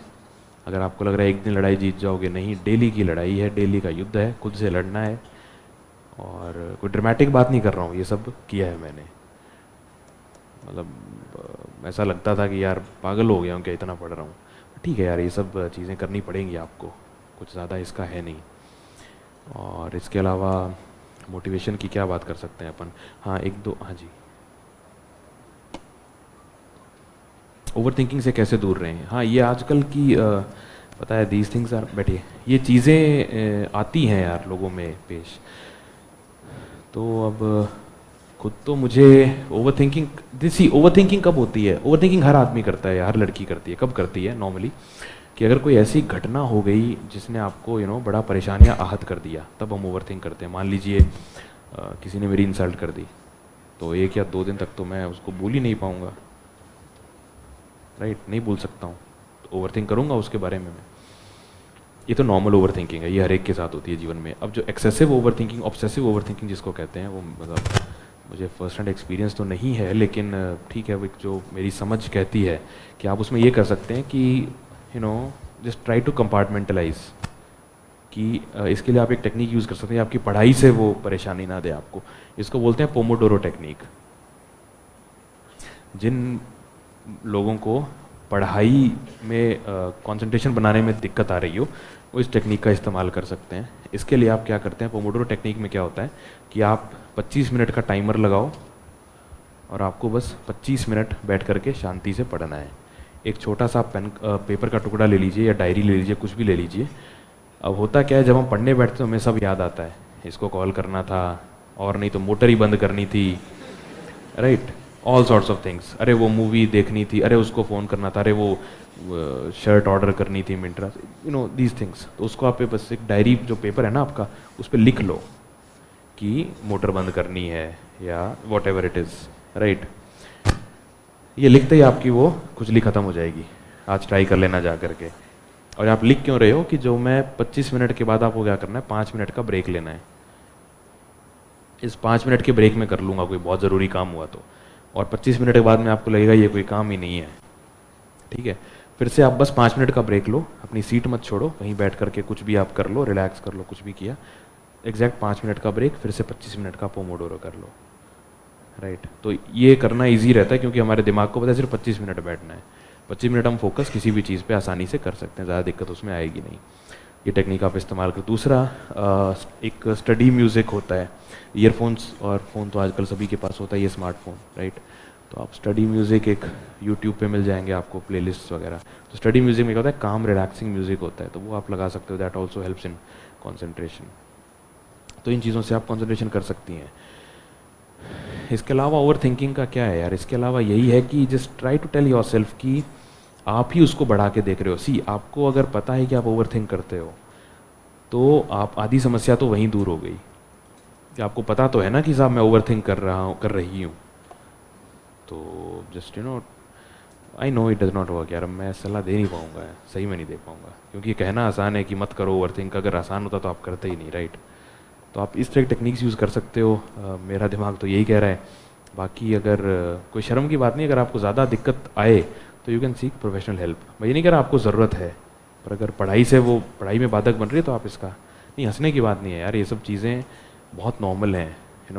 अपने घरों में आप देखेंगे होंगी, किसी को होगी, दूर के नज़दीक के रिश्तेदारों में होगी, खुद को ही होगी, तो हंसने की बात नहीं है। मेंटल हेल्थ, पता है यही तो समस्या है ना कि हम लोग मेंटल हेल्थ क्यों नहीं सीख करते हैं, क्योंकि लोग बोलते हैं ये दिक्कतें हैं। तो इस तरह का। हाँ जी, और कोई सवाल? हाँ जी।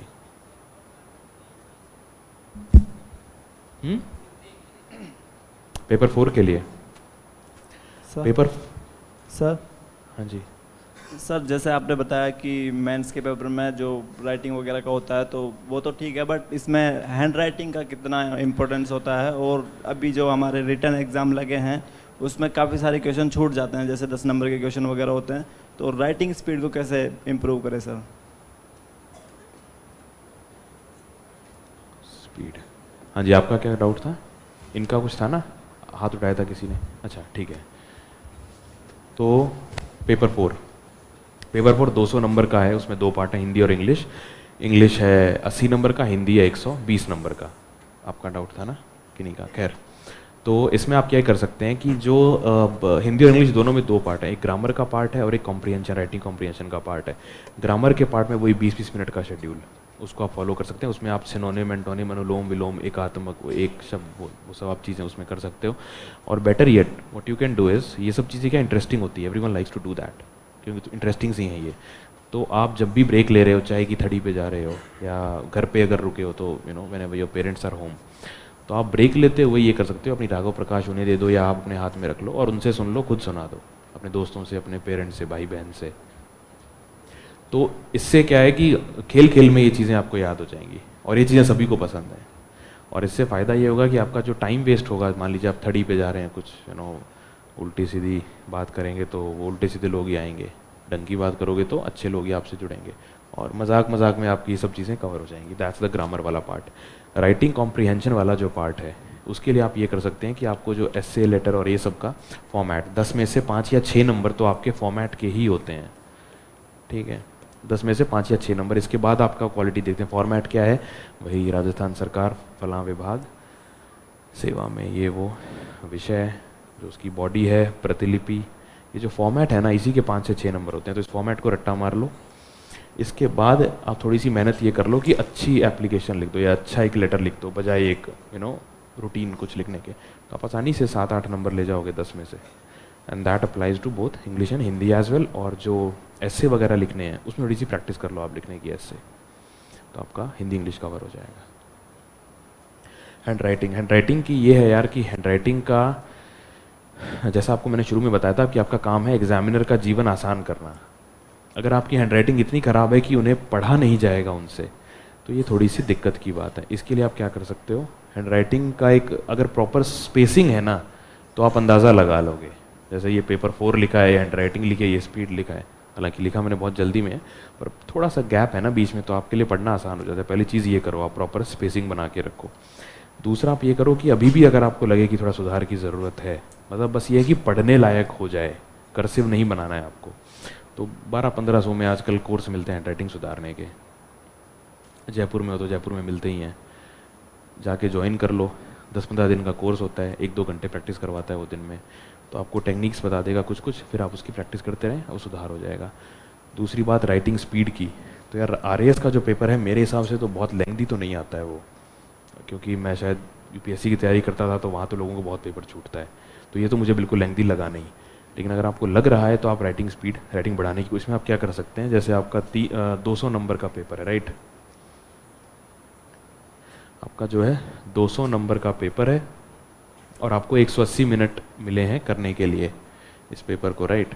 तो आप ये देख लो कि एक नंबर कितने मिनट का है, फिर उसी हिसाब से 2 मार्कर, 5 मार्कर, 10 मार्कर प्रति क्वेश्चन आपको कितना समय लगाना है, ये आप कैलकुलेशन कर सकते हैं। तो कोशिश करो जब भी आप अगली बार आंसर लिखने बैठो तो उसके अंदर आप इसको पूरा करो, धीरे धीरे स्पीड आपकी इंप्रूव हो जाएगी। और कोशिश करना कि 10-1 मिनट बचा लो, ठीक है, लास्ट में थोड़ी ऐसी स्पीड से लिखना, क्योंकि इससे फ़ायदा ये होता है कि कई बार जो है ना,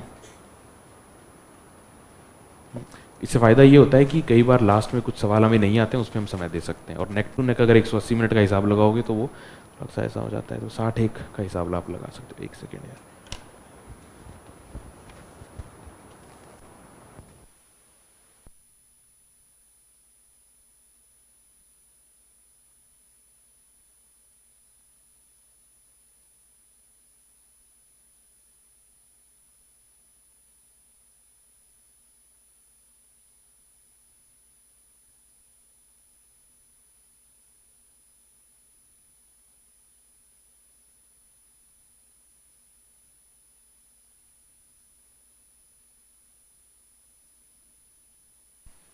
हाँ जी, तो ये अपन ने बात कर ली इस पे। और बताइए क्या डाउट है आपके?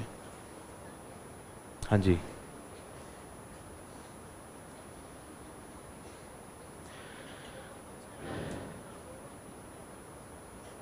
ठीक है। देखिए आपका जो भी, बैठ जाइए, आपका जो टारगेट है आंसर राइटिंग का या आंसर लिखने का मेंस में, वो टारगेट आपका है कि आपको उस आंसर क्वेश्चन की डिमांड फुलफिल करनी है। कंक्लूजन लिखने के लिए तो एग्जामिनर ने क्या लिखा है कि आपको इस सवाल का उत्तर देना है, उन्होंने ये नहीं लिखा कि इसमें कंक्लूजन करना है आपको। तो कंक्लूजन अगर लिखना होगा तो वो बहुत स्पेसिफिकली क्वेश्चन के अंदर आपको मिल जाएगा डिमांड। फॉर एग्जांपल अगर सवाल ऐसा हो कि is ethics a normative science, ethics एक आदेशात्मक, पता हिंदी में क्या कहेंगे उसको, चलो कुछ और टॉपिक अपन उठा लेते हैं। जैसे एक डाउट आए कि हाँ जो वैल्यूज़ हैं, वैल्यूज़ जो हैं वो जन्मजात हैं या बाद में डेवलप होती हैं, इस तरह का सवाल है, इसकी विवेचना कीजिए या कुछ आ जाए, हाँ जी, एनालिसिस कीजिए, ऐसा कुछ अगर आ गया तो उसमें आप क्या करेंगे कि आप, अब इसमें कुछ स्कॉलर्स ने ये कहा है कि जो वैल्यूज़ है वो जन्मजात हैं, कोई व्यक्ति कुछ गुणों को लेकर के पैदा होता है। कुछ स्कॉलर्स का ये मानना है कि व्यक्ति में गुण डेवलप होते हैं, पैदा कुछ कोई लेकर नहीं होता है। तो आप एथिक्स में पढ़ेंगे तो जो भी 2-3 स्कॉलर हैं उनके फेवर में कह रहे हैं उसकी बात लिख दी, फिर आपने लिख दिया कि ये स्कॉलर्स कह रहे हैं कि साहब जन्मजात नहीं है। कंक्लूजन क्या है, कंक्लूजन, इसमें कंक्लूजन का रोल आएगा, क्योंकि इसमें कोई 2 ऐसे बिंदु हैं जो आपस में टकरा रहे हैं, कुछ एक कंक्लूजन निकल नहीं रहा है।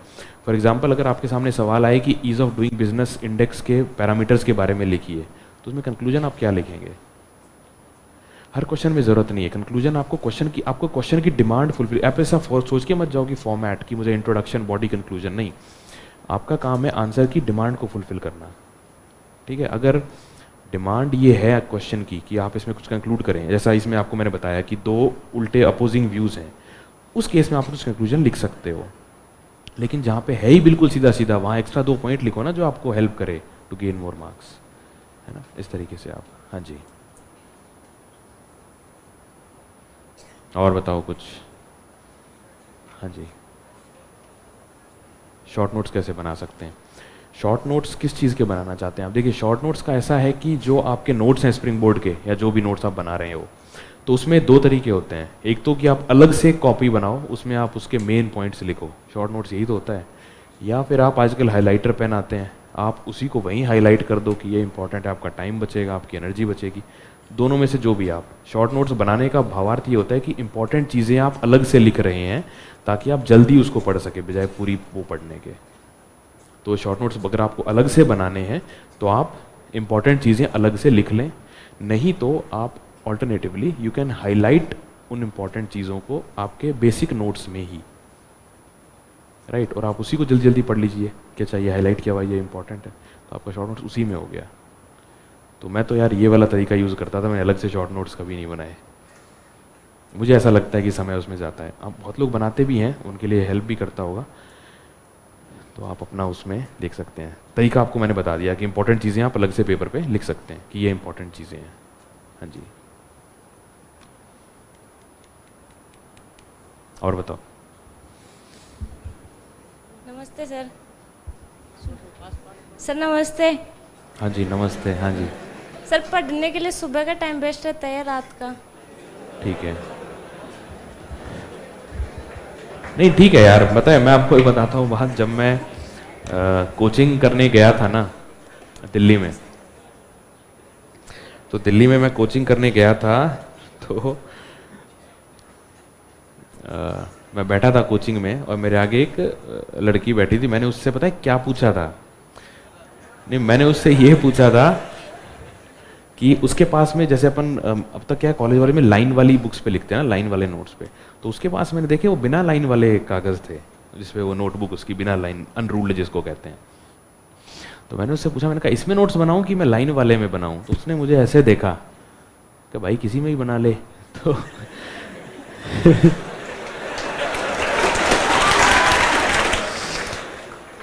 तो पता नहीं उसको लगा क्या होगा कि ये कोई डाउट तो है नहीं, ये तो ऐसे ही बात करना चाह रहा है, शायद उसको लगा होगा, आई डोंट नो, लेकिन वो सही में डाउट था मेरा।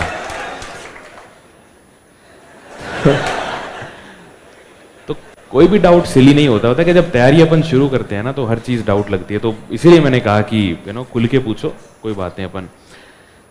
तो सुबह या रात का वक्त, देखो यार इसमें पता है आपका अपना स्टाइल होता है, कुछ भी आइडियल ऐसा नहीं है। ऐसे लोग भी हैं जो सुबह सुबह उठ के पढ़ते हैं, क्योंकि सुबह जब आप उठते हो ना तो आप ये देखोगे कि आपकी प्रोडक्टिविटी बहुत हाई होती है रात की बजाय। आप अपना फ़ोन ऑन मत करो, साइड में रख दो, और सुबह सुबह आप फ़ोन तो मेरे हिसाब से आप ऑफ़ ही रखें जब भी आप पढ़ें, सुबह पढ़ें या रात में पढ़ें, दिन में पढ़ें, फ़ोन को ऑफ़ कर दो। कोई ज़रूरी फ़ोन नहीं आ रहे होते हैं, किसी के नहीं, मेरे तो आज तक आए नहीं। एक दिमाग में कीड़ा होता है ना, यार कोई ज़रूरी फ़ोन आया, बेटा किसका फ़ोन आएगा तेरे को, किसी का नहीं आ रहा है, तो आप फ़ोन को तो साइलेंट ही करके छोड़ दें, तो आपके लिए बहुत भला होगा। क्योंकि फ़ोन पास में रहता है तो हम फिर उसमें डिस्ट्रैक्टेड हो जाते हैं, राइट। और कोई कहीं तोप का गोला गिर रहा है तो आपको फ़ोन करने से रुकेगा भी नहीं। तो ऐसा कुछ इंपॉर्टेंट फ़ोन किसी का नहीं आता है। हाँ, जो फीमेल्स हैं उनके लिए हो सकता है कि फैमिली को थोड़ा कुछ हो, तो उसमें आप बता दो कि साहब मैं यहाँ हूँ, इसलिए मैंने फ़ोन ऑफ करके रखा है, वट एवर इट इज़। तो हाँ, तो समय का जो है वो ये है कि आपके लिए वो आपका पर्सनल वो है, कभी भी पढ़ो, पढ़ाई होनी चाहिए। अगर आपके लिए सुबह उठना इजी है, अच्छा है, तो आप पता है क्या कर सकते हो, सुबह उठ करके आप आधा घंटा एक्सरसाइज करो और फिर आप पढ़ने बैठ जाओ। मैंने ये कभी किया नहीं, लेकिन अभी हम लोग जैसे पुलिस एकेडमी में हैं, तो यहाँ क्या है, हमें सुबह 5 बजे उठा देते हैं। तो शुरू में तो लगता था कि कैसे उठेंगे, पर अब आदत हो गई, अब नींद ही नहीं आती, मतलब 5 बजे के बाद तो अब नींद ही नहीं आती है। तो हल्की बुरी एक्सरसाइज कर लो तो आपका बॉडीली आप बहुत फिट रहेंगे, कुछ मत करो ना, दौड़ के आ जाओ, कुछ नहीं तो 15-20 मिनट दौड़ के आ जाओ, 25 मिनट, और फिर आकर के पढ़ने बैठ जाओ, तो आपका इससे बहुत वो फ़ायदा होगा। दूसरा एक और जो आपके सवाल का मैं जवाब अच्छे से दे देता हूँ। आपका सवाल शायद ये था कि इफ़ेक्टिव पढ़ाई कैसे करें। सुबह और शाम से आपको मतलब नहीं है, आपको पढ़ाई होने से मतलब है, राइट? आपने ही पूछा था ना? हाँ, आपको पढ़ाई होने से ही मतलब है ना। तो देखो, इसका एक तरीका ये होता है, आप क्या करो, आप टारगेट सेट करो। कैसे कि मुझे आज जो भी सब्जेक्ट आप पढ़ रहे हो, ज्योग्राफी, हिस्ट्री, जो भी आप पढ़ रहे हैं, उसके आज ये 3 या 4 चैप्टर। अब वो टारगेट ऐसा नहीं हो कि 2 लाख चैप्टर एक दिन वाले, नहीं, मतलब रियलिस्टिक हो कि मैं 2 चैप्टर, 3 चैप्टर या 50 पेज, 60 पेज कर सकता हूँ या कर सकती हूँ। वो टारगेट आपने बना लिया। अब आप जब उस टारगेट को करने बैठें तो आप टाइम ले नोट कर लीजिए कि जैसे आप सुबह 7 बजे पढ़ने बैठे, तो आप ये देख लीजिए कि आपने वो 40-50 पेज कितनी देर में किए। जैसे मान लीजिए आपने 2 घंटे में कर लिए 9 बजे तक, तो इससे आपको एक बेटर ट्रैक रहेगा कि मैंने मेरे 40 पेज भी कर लिए और 2 या 3-4 घंटे जो भी लगते हैं आपको, आपने उसमें कर लिए। नहीं तो एक बार क्या होता है, हम पूरे दिन बुक खोल के बैठे रहते हैं एंड वी डोंट रियलाइज़ कि हम टाइम वेस्ट कर रहे हैं। तो इससे आपकी प्रोडक्टिविटी पे आपको कम से कम पता रहेगा कि टाइम आपका कैसे ज़ाया हो रहा है। और जिस समय आपकी पढ़ाई अच्छी हो, मान लीजिए आप सुबह उठ जाते हैं, बहुत लोग उठ जाते हैं, सुबह उठ के पढ़ लो। ये कोई, अब पता है, ये कई बार पेरेंट्स या दादा दादी बोल देते हैं नहीं सुबह उठना चाहिए ब्रह्म मुहूर्त में। अब उठ जाता है तो उठ जाओ, पर उसके लिए परेशान मत हो, अगर दिन में आप टाइम मत वेस्ट करो। देखो टारगेट क्या है, टारगेट ये तो नहीं है कि सुबह उठ के पढ़ना है ब्रह्म मुहूर्त में, वो टारगेट थोड़ी ना है। टारगेट है आपको सिलेक्ट होना है। सिलेक्ट होने के लिए आपको क्या करना पड़ेगा, आपको टारगेट्स को पूरा करना पड़ेगा। अब चाहे आप 8 बजे उठ करके रात को 8 बजे तक 12 घंटे अच्छे से पढ़ लो, टारगेट्स पूरे कर लो, फिर चाहे आप कभी सो कभी उठो, तो इन चीज़ों से फ़र्क नहीं पड़ता है। मेन आपका है टारगेट आपके पूरे होने चाहिए। तो आप इस चीज़ को फॉलो करो, उससे ज़्यादा फ़र्क नहीं पड़ता है सुबह या शाम आप कब पढ़ रहे हो, बस इसको ध्यान रखो। एक और डाउट इसी में जुड़ा हुआ ये आता है कि एक दिन में एक सब्जेक्ट पढ़ें या 2-3 सब्जेक्ट पढ़ें मिला जुला के। तो ये भी यार हर व्यक्ति का अपना स्टाइल होता है। कुछ लोगों के लिए ये एक अगर वो मल्टीपल सब्जेक्ट्स एक दिन में उठाते हैं ना, तो उनके लिए क्या होता है, एक वो हो जाता है, रिलैक्स हो जाते हैं वो लोग। मैं तो नहीं हो पाता था, मेरे को तो ये आदत थी कि मैं एक सब्जेक्ट उठाया, 2 या 3 दिन में उसे पूरा किया, फिर मैं अगले सब्जेक्ट पे जाता था। तो ये आपका अपना स्टाइल है। इसके लिए आप ये करो, 2 दिन आप करके देख लो, कौन सा वाला, मल्टीपल सब्जेक्ट वाला। टारगेट्स अगर आप पूरे कर पा रहे हो तो आपका वो स्टाइल है। फिर आप करके देख लो 2 दिन सिंगल सब्जेक्ट वाला, अगर आपको उसमें ज़्यादा ईजी फील हो रहा है तो आपका वो स्टाइल है। दैट्स इट, इससे आप अंदाज़ा लगा सकते हैं। I hope I have answered your question. हाँ जी। और SDM जो है वो राजस्थान एडमिनिस्ट्रेटिव सर्विसेज के अंदर बनते हैं, और उनका काम होता है बेसिकली SDMs का रेवेन्यू के मामले देखना, और इसके अलावा रजिस्ट्री, लैंड रजिस्ट्रीज और ये सब का वो देखते हैं। और साथ ही उनकी कुछ जो डेवलपमेंटल जो टास्क्स होते हैं सरकार के, मिड डे मील है, स्कूल्स हैं, हेल्थ है वगैरह है, तो उसमें भी उनको पावर्स दी जाती हैं कि आप इनको मॉनिटर करके इन पे काम करें। बाद में वो IAS में प्रमोट होते हैं, लगभग 25 साल की सेवा के बाद, 25-26 साल की सेवा के बाद एटलीस्ट। RPS जो है वो पुलिस विभाग के अंदर है। पुलिस विभाग का काम क्या है, पुलिस विभाग का काम या RPS का काम स्पेसिफिकली क्या होता है कि DYSP का काम ये होता है, DYSP सुपरविजनरी अधिकारी होता है। इसको कमिश्नरेट में ACP बोलते हैं, असिस्टेंट कमिश्नर ऑफ पुलिस, और CO सर्किल भी बोलते हैं, सर्किल ऑफिसर। तो इनका काम क्या होता है, सर इनका काम ये सुपरवाइजरी ऑफिसर्स हैं। उस थाने में एक दिन में एक DYSP के अंदर 4 या 5 थाने होते हैं। उन थानों में जो भी FIR दिन भर में रजिस्टर होती है, उसकी सुबह एक डाइजेस्ट बन के DYSP के घर पे आती है या ऑफिस में आती है कि आप ये FIR रजिस्टर हुई हैं। तो DYSP उसमें देखता है कि इन FIRs में सही धारा तो लगी है, कई बार क्या होता है गलत धारा लगा देते हैं, लग जाती है, तो उस सब को देखना, फिर रेक्टिफाई करवाना कि आप ये धारा सही कीजिए या जो भी। उसके बाद जब इन्वेस्टिगेशन होती है किसी मामले की, तो इन्वेस्टिगेशन ऑफिसर्स जो हैं उनकी वो सुपरविजन करते हैं कि आप इन्वेस्टिगेशन सही कर रहे हैं क्या, सही दिशा में हो रही है, कोई गड़बड़ तो नहीं हो रही है, स्पीड ठीक है क्या, पेंडेंसी जिसको बोलते हैं, FIR कितनी दर्ज हुई, कितनों का आपने समाधान किया, वो पेंडेंसी रेट ज़्यादा हाई ना हो, ये सब काम है। तीसरा, जब चार्जशीट की स्टेज आती है तो चार्जशीट को भी एक तरीके से वो पढ़ करके अप्रूव करते हैं। जब कोर्ट में मामला पुलिस जांच करके कोर्ट में भेजती है तो उस चार्जशीट को भी वो पढ़ करके अप्रूव करते हैं, और कुछ स्पेशल रेफरेंस केसेस में तो साइन भी DYSP और SP साहब के होते हैं। इसके अलावा कोई भी लॉ एंड ऑर्डर हो जाता है, जैसे कुछ दंगा हो गया, कुछ क्राउड कंट्रोल का इशू, वहाँ पर DYSPs जाते हैं। इसके अलावा कुछ स्पेशल केसेस में बाई लॉ DYSPs जो हैं वो मैंडेटेड हैं इन्वेस्टिगेशन ऑफिसर बनने के लिए, कि उन्हीं को इन्वेस्टिगेशन जाती है। वो मामले कौन से हैं? SC/ST prevention of atrocities act जो SC/ST के मामले हैं। इसके अलावा कुछ महिलाओं के अपराध जैसे गैंग रेप इत्यादि के जो सीरियस मामले हैं वो भी DYSPs खुद जांच करते हैं। ये इन शॉर्ट काम है। तो एक पुलिस में है, एक प्रशासन में है। SDM का ये है कि SDM का जो कार्य क्षेत्र है वो थोड़ा सा ब्रॉड होता है, क्योंकि उनको शिक्षा, स्वास्थ्य, पोषाहार इत्यादि, इंदिरा रसोई योजना, लगभग सबकी जिम्मेदारी दे दी जाती है कि आप इसमें इसको मॉनिटर करें, ऑब्जर्व करें। ये फ़र्क है इनमें। हाँ जी, इंग्लिश इम्प्रूव आपको किस पर्पज़, जनरल पर्पज़ के लिए, एग्ज़ाम पर्पज़ के लिए? अच्छा, तो इसमें ये है यार कि देखो, सबसे पहला तो आपका जो एग्ज़ाम की तैयारी आप अच्छे करो, आप इंग्लिश इम्प्रूव हो जाएगी। इंग्लिश बोलने में होता क्या है, कोई भी कम्युनिकेशन का जो मोटिव है वो ये है कि मैं जो मेरे मन की बात है वो मैं आप तक पहुंचा पा रहा हूँ। यही है भाषा का, और कुछ काम थोड़ी ही है। तो ये कब कर पाएंगे आप? ये आप तब कर पाएंगे जब आपको भाषा के शब्दों की जानकारी होगी। ठीक है, इसके लिए आप अनुलोम विलोम, एकात्मक शब्द, वो सब अगर आप पढ़ोगे हिंदी इंग्लिश दोनों के, तो आपको पता लग जाएगा कि मैं जो बात कहना चाह रहा हूँ वो कौन सा शब्द उस बात को कन्वे कर सकता है। वो जब आप, वही होता है इंग्लिश सुधारना, और इसमें कुछ है नहीं। तो आप तैयारी अच्छे से करोगे, आपकी सुधर जाएगी भाषा। हाँ जी, हाँ जी।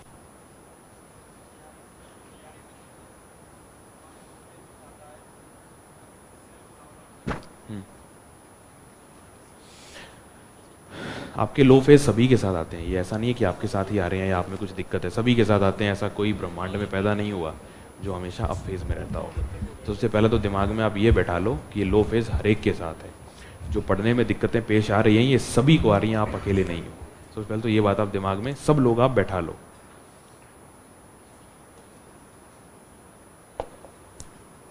क्योंकि होता क्या है यार, हमें ऐसा लगता है कि यार मेरा पढ़ने का मन नहीं कर रहा, मेरे में तो कोई कमी है, मैं तो टॉपर मटेरियल ही नहीं हूँ। ऐसे डाउट्स हमें आने लगते हैं। ऐसा कुछ नहीं है, ऐसा कोई टॉपर पैदा नहीं हुआ जिसको पढ़ने का मन करता हो। सेल्फ डाउट सभी को होता है। मैं आपको बता रहा हूँ कि जब हम लोगों का रिज़ल्ट आने वाला था, तो या 13 जुलाई को आया था, तो सिलेक्शन के पहले तो ये प्रार्थना थी कि साहब लिस्ट में आ जाऊँ, लास्ट रैंक पे ला देना। कोई ये सोचता ही नहीं है कि मेरी ये रैंक ला दो। इच्छा होती है पर श्योरिटी किसी को नहीं होती है। और जो लोग श्योर थे, जैसे यूपीएससी में एक लड़का था, तो वो तो ये कह रहा था कि साला किसी का हो ना हो, मेरा तो होगा, उनका नहीं होगा। तो श्योरिटी जो है वो काम नहीं करती है यार।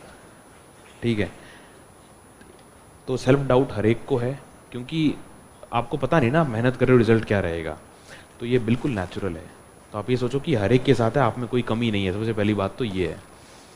दूसरा, जब भी सेल्फ डाउट आए तो वही चीज़ें हैं यार कि जैसे अपने कोई अच्छे पेरेंट्स से बात कर लो, फ्रेंड्स से बात कर लो, दोस्तों से जो आपको मोटिवेट करते हो। जैसे मुझे याद है कि मैं करता था बात, जब मैं से एक मेरे सीनियर थे, सचिन अहलावत सर हैं, इंडियन रेवेन्यू सर्विसेज में है, is a very senior officer. तो जब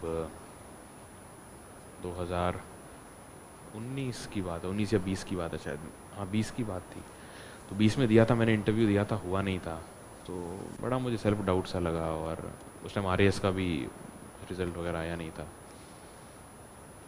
तो मैंने सर को फ़ोन किया, मैंने कहा सर बड़े परेशान हो गया। और उस टाइम हुआ क्या था, मेरे जो कॉलेज के साथी थे ना, वो स्पेन, मेरा दोस्त था, मेरा रूममेट था, वो स्पेन शिफ्ट हो गया था, उसकी कंपनी ने उसको स्पेन भेज दिया। तो मुझे लगा यार जीवन तो ये जी रहे हैं, मैं तो वहीं हूँ, उसी कमरे में बैठा हूँ जहाँ मैंने शुरू किया था कॉलेज का। मेरे जीवन में क्या बदला? कुछ भी नहीं बदला। तो मैंने फिर सचिन सर को बड़ा परेशान होकर के, और मैंने कहा सर पूरा 5 मिनट समय है कि हाँ बोल। तो मैंने कहा सर ये बात है कि साथी तो चले गए पता नहीं कहाँ, और मैं तो यहीं बैठा हूँ। तो सर ने कहा यार देख, तू मेहनत कर रहा है, मुझे पता है, I know you have been working very hard, but ठीक है थोड़ी बहुत चीज़ें हैं, और जिस दिन तेरा हो जाएगा तो उस दिन 30 साल इन सबसे आगे निकल जाएगा। और दूसरी बात सर ने ये कही थी कि माँ सरस्वती किसी का उधार नहीं रखती कभी भी। तो ये बात जो है मैंने महसूस की है। अगर आप पढ़ रहे हो, अगर आप मेहनत कर रहे हो, मैं देखा यार मेरे बहुत से साथी हैं, जी तोड़ मेहनत की थी, जी तोड़, हो ही नहीं रहा था। एक दिन मैं और मेरा रूममेट है शैलेश, अभी इंडियन फॉरेस्ट सर्विस में है वो भी, उसको MP का ऑर्डर मिला है। तो हम लोग इंटरव्यू दे करके आए थे, 2020 की बात है, तो हम दोनों का युवा ने इंटरव्यू दिया था, नहीं हुआ।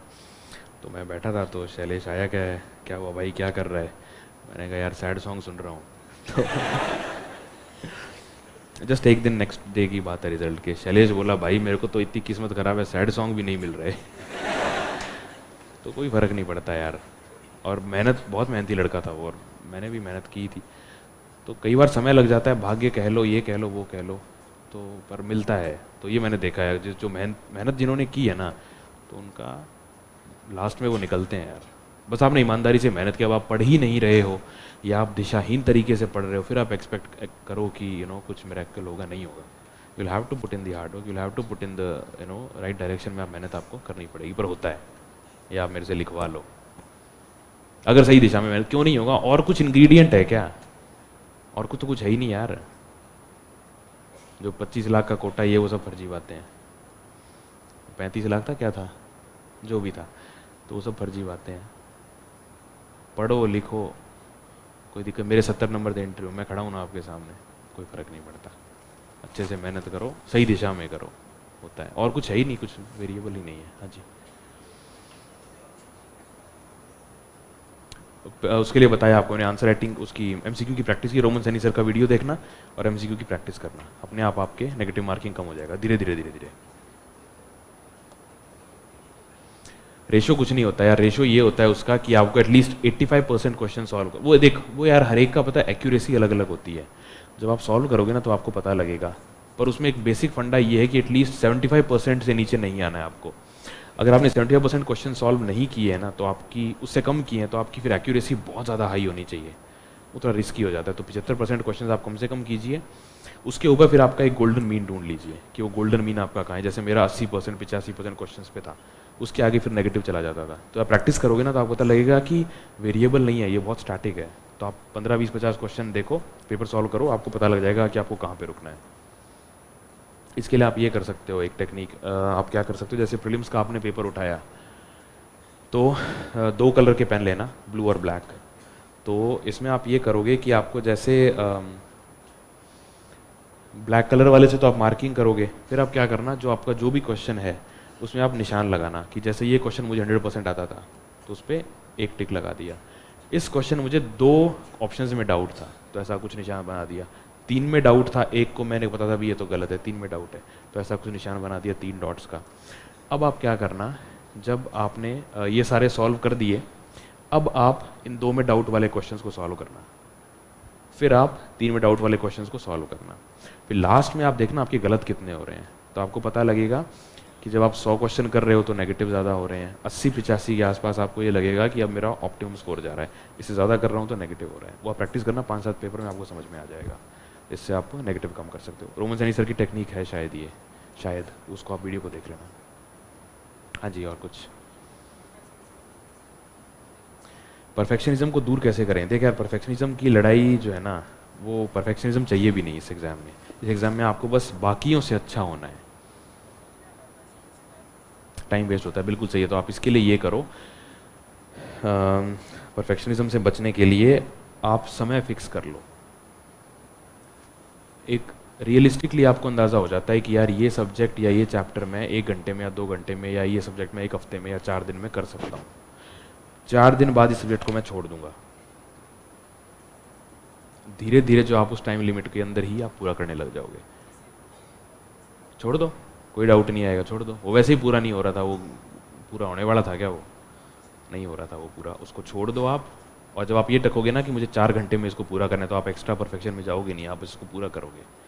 उस टाइम लिमिट के अंदर रहो बस। मतलब ये है कि टारगेट सेट कर दो, टारगेट प्लस टाइम, कि 40 पेज 2 घंटे में करने हैं। इस टाइम लिमिट को सेट कर दिया ना तो आप उसको नहीं करोगे, फिर आप ये टेक्निक आप यूज़ कर सकते हो। हाँ जी, बिल्कुल ज़रूरी नहीं है।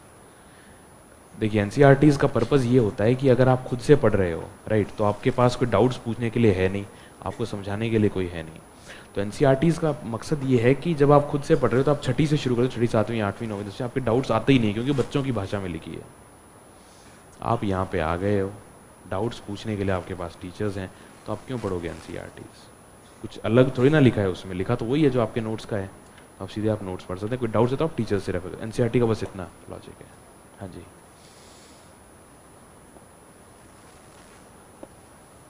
और बताओ। अच्छा, एक हम लोगों के एकेडमी में एक हमारे बैचमेट हैं, तो वो क्या होता है जब पढ़ने का मन नहीं हो रहा होता ना या कुछ ऐसा है, तो वो जो फैकल्टी आते हैं उनसे पूछ रहा आपके प्राउड मोमेंट बताओ। प्राउड मोमेंट, अभी तो ट्रेनिंग में ही हूँ यार, मेरे का एक प्राउड मोमेंट है, बट हाँ कुछ एक ड्यूटीज़ लगी थी हम लोगों की, जैसे मुहर्रम पे लगी थी, दिवाली पे लगी थी, और एक मैच था कुछ सेलिब्रिटी क्रिकेट लीग कुछ होता है ना, उसका फाइनल जयपुर में हुआ था, तो उसमें वीआईपी बॉक्स में ड्यूटी थी मेरी, तो वहाँ पे प्राउड फील हुआ यार। अब मतलब एकेडमी में हो तो आपको समझ में नहीं आता है ना आप क्या बन गए हो, क्योंकि वहाँ तो जो आपके उस्ताद हैं, जो आपके ट्रेनर्स हैं, गुरुजी हैं, वो लोग आपको ज़्यादा सर पे बैठाते नहीं हैं, वो एक नॉर्मल वे में रखते हैं, और वो तरीका भी है, क्योंकि ऐसा बोलते हैं कि अगर ट्रेनिंग के दौरान आपको अफसरी का वो दिखा दिया तो आप कच्चे रह जाओगे, तो जब बाहर आते हैं तो लगता है अच्छा ऐसा भी है, तो सही में आपको फील होता है कि कुछ बने हो, तो प्राउड फील होता है ये। जैसे हम लोग मुहर्रम ड्यूटी पे गए थे, तो वहाँ जब मैं गया तो एकदम से समझ में नहीं आता भी क्या, गए वहाँ पे तो बड़ी बड़ी उम्र के लोग सब, ये गांव के ये हैं, ये वो हैं, और वहाँ आकर पैरों के हाथ लगा रहे थे। मैं यार कर क्या रहे हो आप लोग, तो बड़ा पता लगता है कि अच्छा ठीक है। फिर अच्छे से वहाँ काम किया, तो मेरे साथ एक कांस्टेबल थे, उन्होंने भी बोला कि साहब आपका बड़ा अच्छा है, नहीं तो अधिकारी तो साथ में नहीं घूमते हैं, आप साथ में ही घूम रहे हो, तो अब बड़ा अच्छा लगा, ये लगा, तो और अच्छा लगता है कि चलो we are doing something right. और तो प्राउड मोमेंट ही है यार, सब प्राउड है। दिवाली ड्यूटी लगी थी, वो भी प्राउड मोमेंट था, तो अच्छा लगा। हाँ जी, हाँ जी, अंकित अवस्थी जी कौन है वो?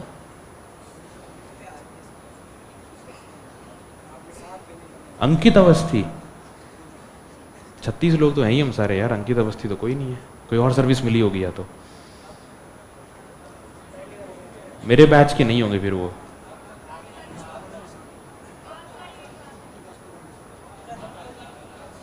आबकारी विभाग है, हाँ हाँ, आरपीए में आबकारी वालों की भी ट्रेनिंग होती है, एक आध महीने का अटैचमेंट उनका होता है, वेपन्स ट्रेनिंग और वो सब, तो उसमें होंगे बिल्कुल। अंकित अवस्थी, ठीक है, आबकारी में होंगे यार, मेरा तो उनसे परिचय है नहीं। अच्छा हाँ, मिला हूँ उनसे एक बार शायद, ठीक ठीक ठीक, मिला हूँ बिल्कुल बिल्कुल। आरपीएस में नहीं है वो, आबकारी में ही है, सही कह रहे हो आप, उनसे मिला था मैं एक बार। हाँ जी,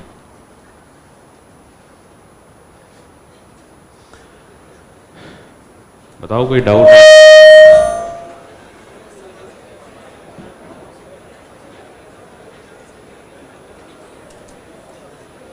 7 बजे तो माइक किसके पास है? बंद कर दो ना, माइक किसके पास है? हाँ जी, उसको बंद, उसी से है वो डिस्टर्ब। अच्छा बंद है वो। 7 बजे के पहले छोड़ेंगे तो नहीं अपन को, ये 5-10 मिनट और हैं, कुछ पूछ लो।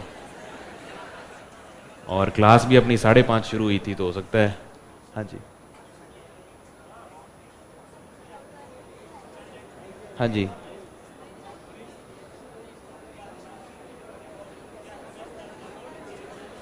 इनका सवाल ये है कि जैसे मेरी 95 रैंक थी, तो मैं और क्या करता कि और बेटर आ जाती।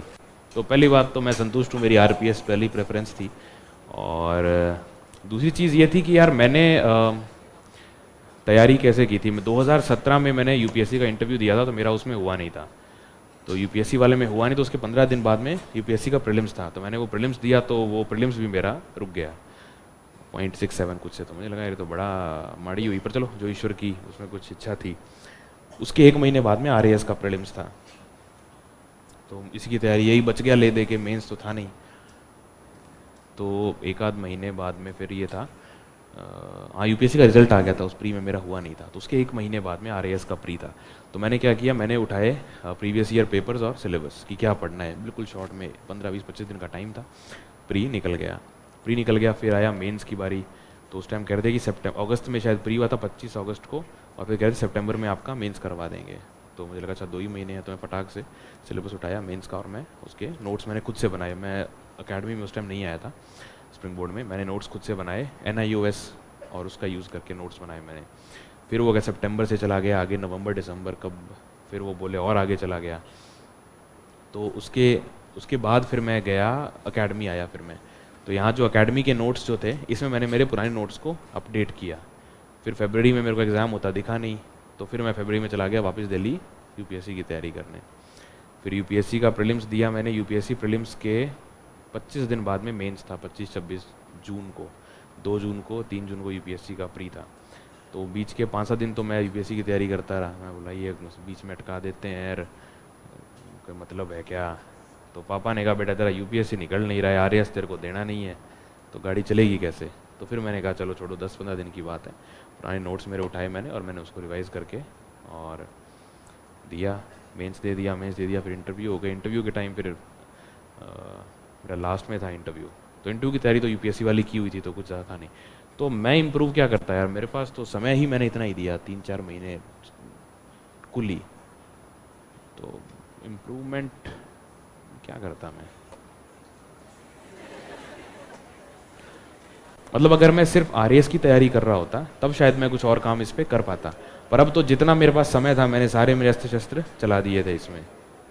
तो वो मैंने आपको सारे बता दिए जो मेरे अस्त्र शस्त्र थे जो मैंने चलाए थे। तो और ज़्यादा तो इसमें क्या करोगे यार, थोड़ा और पढ़ लेता, रिवीजन बेहतर हो जाता। शायद 2-4 सवाल जो मेरे नहीं कर पाया अटेम्प्ट, जैसे वो विश्व वल्लभ ग्रंथ है या एक आध और कुछ सवाल थे, वही मेन कितना था, अगर 10-15 नंबर ज़्यादा होते तो टॉप 10 में रैंक होती, टॉप 15 में रैंक होती। वो 10-15 नंबर कहाँ चुके हैं, जब विश्व वल्लभ ग्रंथ 2 नंबर का मेरा छूट गया। फिर एक और कोई सवाल था कि राजस्थान में कोई कौन सा तो भी मिनरल का, उसका मेरे को पता ही नहीं था, वो छूट गया। तो ऐसे 5-6 सवाल ही थे, तो बस ज़्यादा समय मिलता तो वो मेरे को याद हो जाते, इससे ज़्यादा फ़र्क तो क्या पड़ता। ये बात है। हाँ जी, किसकी, आरएएस की, सॉरी आरपीएस में। इसमें यार सैलरी ऐसा होता है कि जब आप प्रोबेशन में होते हो ना तो हाफ सैलरी मिलती है आपको 38,000, और जब आप प्रोबेशन पूरा कर लेते हैं तो डबल होके और 80-85 हो जाती है। हाँ जी, नहीं बात इनकी सही है। मैं तैयारी करता था ना, तो मेरे से एक दिन किसी ने पूछ लिया कि क्या कर रहे हो तैयारी, मैंने कहा साहब इसकी सिविल सर्विसेज की। तो उसने पूछा कि अच्छा कितनी सैलरी होती है। अब मैं बोल रहा बेटा सैलरी तो पता ही नहीं तो सैलरी के लिए तो यार पता है, ये सब एग्ज़ाम की तैयारी आप सैलरी के लिए नहीं करते हो, ये सब एग्ज़ाम की तैयारी आप करते हो जो इस पद से प्रतिष्ठा जुड़ी हुई है, जो सम्मान आपको, मतलब अब ये वर्दी है, ये कौन सी सैलरी, चाहे 1 करोड़ महीने सैलरी हो कि 100 करोड़ महीने हो, जो इज्जत ये वर्दी दिला रही है वो आ ही नहीं सकती। तो सैलरी के लिए तैयारियां होती हैं। हाँ जी, और कोई सवाल, क्या पूछ रहे हो, हैं शादी तो नहीं हुई। हाँ जी, और बताइए।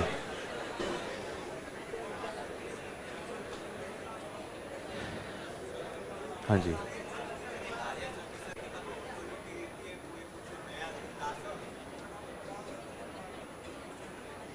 देखिए आरएएस या आरपीएस या जो भी ऑफिसर्स हैं बड़े पद हैं, लेकिन वो मशीनरी का बहुत छोटा सा हिस्सा है। आपके पास डिस्क्रेशन, देखो 2 चीज़ें रहती हैं। एक होता है, इन्होंने ये पूछा है कि क्या आरएएस आरपीएस के पास या इन सर्विस के पास ये पावर है कि कोई नया रूल आप बना दें।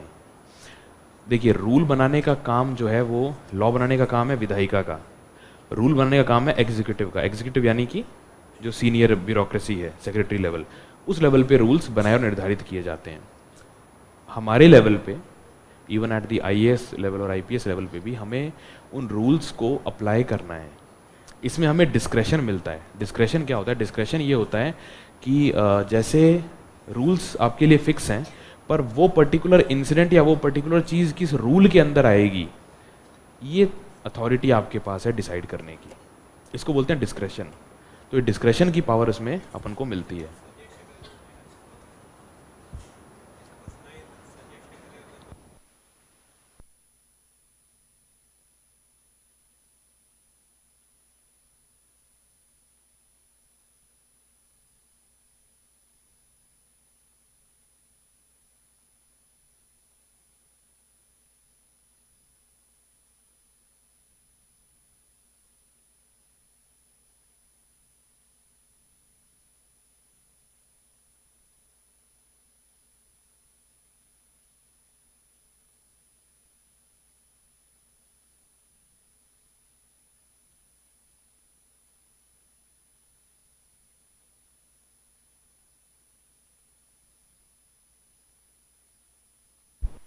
हाँ जी, और बताइए कोई डाउट ऐसा हो? एक आध कवर करते हैं लास्ट। हाँ जी प्लीज। हाँ हाँ, उसमें आप ऐसा कर सकते हैं, चूंकि आप क्लासरूम्स में आ रहे हैं तो आपको इसका भी सिलेबस पूरा करना होगा, तो दिन में आप एक आध घंटा एक्स्ट्रा दे सकते हैं उस पर्टिकुलर विषय को जिसको आपको वो करना है, राइट। तो इससे आपका विषय जो है साथ साथ एक आध महीने में कंप्लीट हो जाएगा, तो आपको उस पर ग्रिप आ जाएगी। 1-2 घंटे दिन में आप दे सकते हैं अलग से, तो आपका ये चीज़ भी बाधित नहीं होगी और उसकी भी आप तैयारी कर सकते हैं। रिवीजन का आप कुछ पूछे ना, आप भी ये कर सकते हो, दिन में एक आध घंटा आप एक्स्ट्रा दे सकते हो रिवीजन के लिए, तो वो धीरे धीरे कवर हो जाएगा। हाँ जी, और कोई बताओ? हाँ जी, ठीक है, फिर करें समापन। अच्छा यार, फिर सुनो 5-10 मिनट और ले लेते हैं यार, आधे घंटे लेट शुरू की थी अपन ने। 5-10 मिनट, बस 5-7 मिनट, ठीक है। हाँ जी, सुनाई नहीं दे रहा हूँ, क्या कह रहे हैं?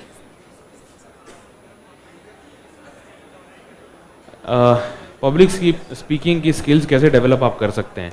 पहला तो ये कि आपको भाषाई कंट्रोल होना चाहिए, आपको पता होना चाहिए कौन सा शब्द आप बोलना चाह रहे हैं, तो वोकेबलरी अपनी स्ट्रॉन्ग कीजिए, वो आप तैयारी शुरू करेंगे आरएएस की, आप कर लेंगे। दूसरा, आप थोड़ा सा ज्ञान होता है तो कॉन्फिडेंस आता है, अगर आपको पता है कि क्या बोलना है, थोड़ा सा पढ़ो वढ़ो, ज्ञान और कॉन्फिडेंस आ जाएगा।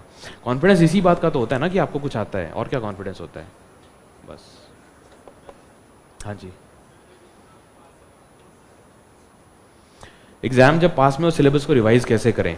तो इसमें यह है यार कि देखो, जब आप अभी से आप पढ़ोगे ना, तो एटलीस्ट 5-7-10 बार आप सिलेबस को पढ़ डालोगे, तो एग्जाम के पास तो आपको कुछ लगेगा ही नहीं वो रिविजन। आपको शायद ये दिक्कत इसलिए आ रही है कि अभी तक अपन क्या है, स्कूल कॉलेज में है, राइट, पढ़े हैं, तो वहाँ थोड़ी अलग तरीके की पढ़ाई होती है। कॉलेज, अब स्कूल तो पुराना पीछे छूट गया, कॉलेज की देखिए बात, तो वो तो लास्ट मोमेंट पे पढ़ते हैं।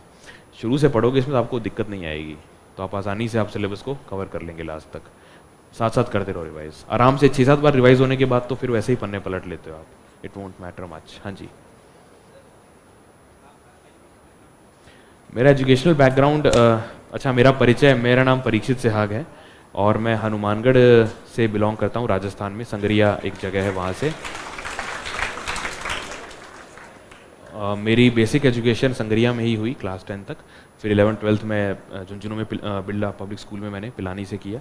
फिर मैंने ग्रेजुएशन के लिए मैं महाराष्ट्र गया था, नागपुर, वहाँ से मैंने इंजीनियरिंग की, और इंजीनियरिंग के बाद मैं तैयारी के लिए आ गया, और 2018 वाली भर्ती से मेरी 95th रैंक है, और 2021 से मुझे 529 रैंक मिली है, तो उसमें मुझे IAAS अलॉट हुआ है, और मैं अभी वेडनेसडे या थर्सडे को शायद वहाँ ज्वाइन करूँगा।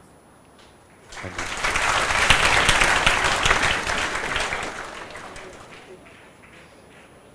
और बताइए। हाँ जी, हाउ एम आई सो काम एंड कंपोज्ड? एक तो शायद आई एम टायर्ड, तो इसलिए मैं एनर्जी लो लग रही है, आई डोंट नो। नहीं यार, रिलैक्स्ड रहो ना, मतलब जीवन में थोड़ा सा अपने आप काम एंड कंपोज रहोगे, धीरे बोलो, बोलने की स्पीड, कोई बात नहीं। See at your age it's expected of you, आपकी उम्र के हिसाब से you can't act like a 70-year-old।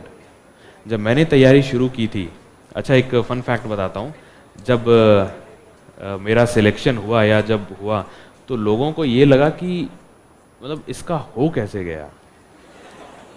Trust me, मैंने जब तैयारी शुरू की थी उससे तो मैं बहुत अलग हूँ आज, बहुत ज़्यादा। मतलब कॉलेज में तो युवा नेता हुआ करते थे हम लोग, तो अब तो उससे बहुत अलग, बहुत ज़्यादा अलग, नहीं बहुत ज़्यादा, मतलब नहीं ये तो है, मतलब बोलते हैं लोग कॉलेज वाले कि किसी का भी सोचा था, तेरा तो नहीं सोचा था। तो एक है मेरे कॉलेज से एक लड़का था, साथ में ही था, he was a very good student, top university top करता था वो, तो एज फेट हैड इट उसका नहीं हुआ, और मेरी 56% है कॉलेज में। तो बदलाव आते हैं यार, जब आप तैयारी शुरू करते हो ना, तो आप में बदलाव आते हैं। हाँ जी,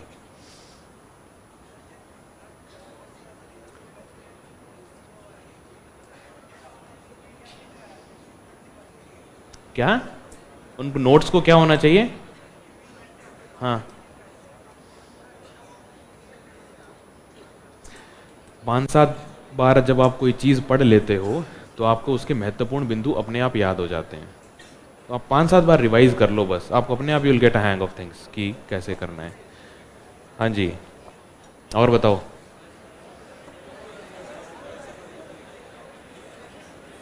हाँ जी, नहीं, इकोनॉमिक्स में दिक्कत आई थी मुझे, क्योंकि इकोनॉमिक्स में क्या हुआ था, मैं वाजीराम में जब था तो एक दिन इकोनॉमिक्स में पढ़ा रहे थे, तो मेरे बगल में एक लड़की थी, मतलब अरे मैं नहीं बैठा था, मैं पहले से बैठा था, मैं बाद में नहीं बैठा था, तो मैं पहले से बैठा था। तो हुआ क्या कि वो सर पढ़ा रहे थे इकोनॉमिक्स की पहली दूसरी क्लास से, और उन्होंने कुछ स्टॉक्स या शेयर्स का कुछ बताया। तो सर ने बोला कि stocks stocks stocks, he was talking. तो मैंने उससे पूछा, मैंने कहा अरे सुनना, ये स्टॉक्स क्या होता है? तो उसने मेरी तरफ ऐसे देखा कि शेयर्स को स्टॉक कहते हैं। तब मुझे लगा, मतलब उसका भाव ये था कि इसका होगा क्या। तो बिकॉज इकोनॉमिक्स कभी पढ़ी नहीं थी जीवन में।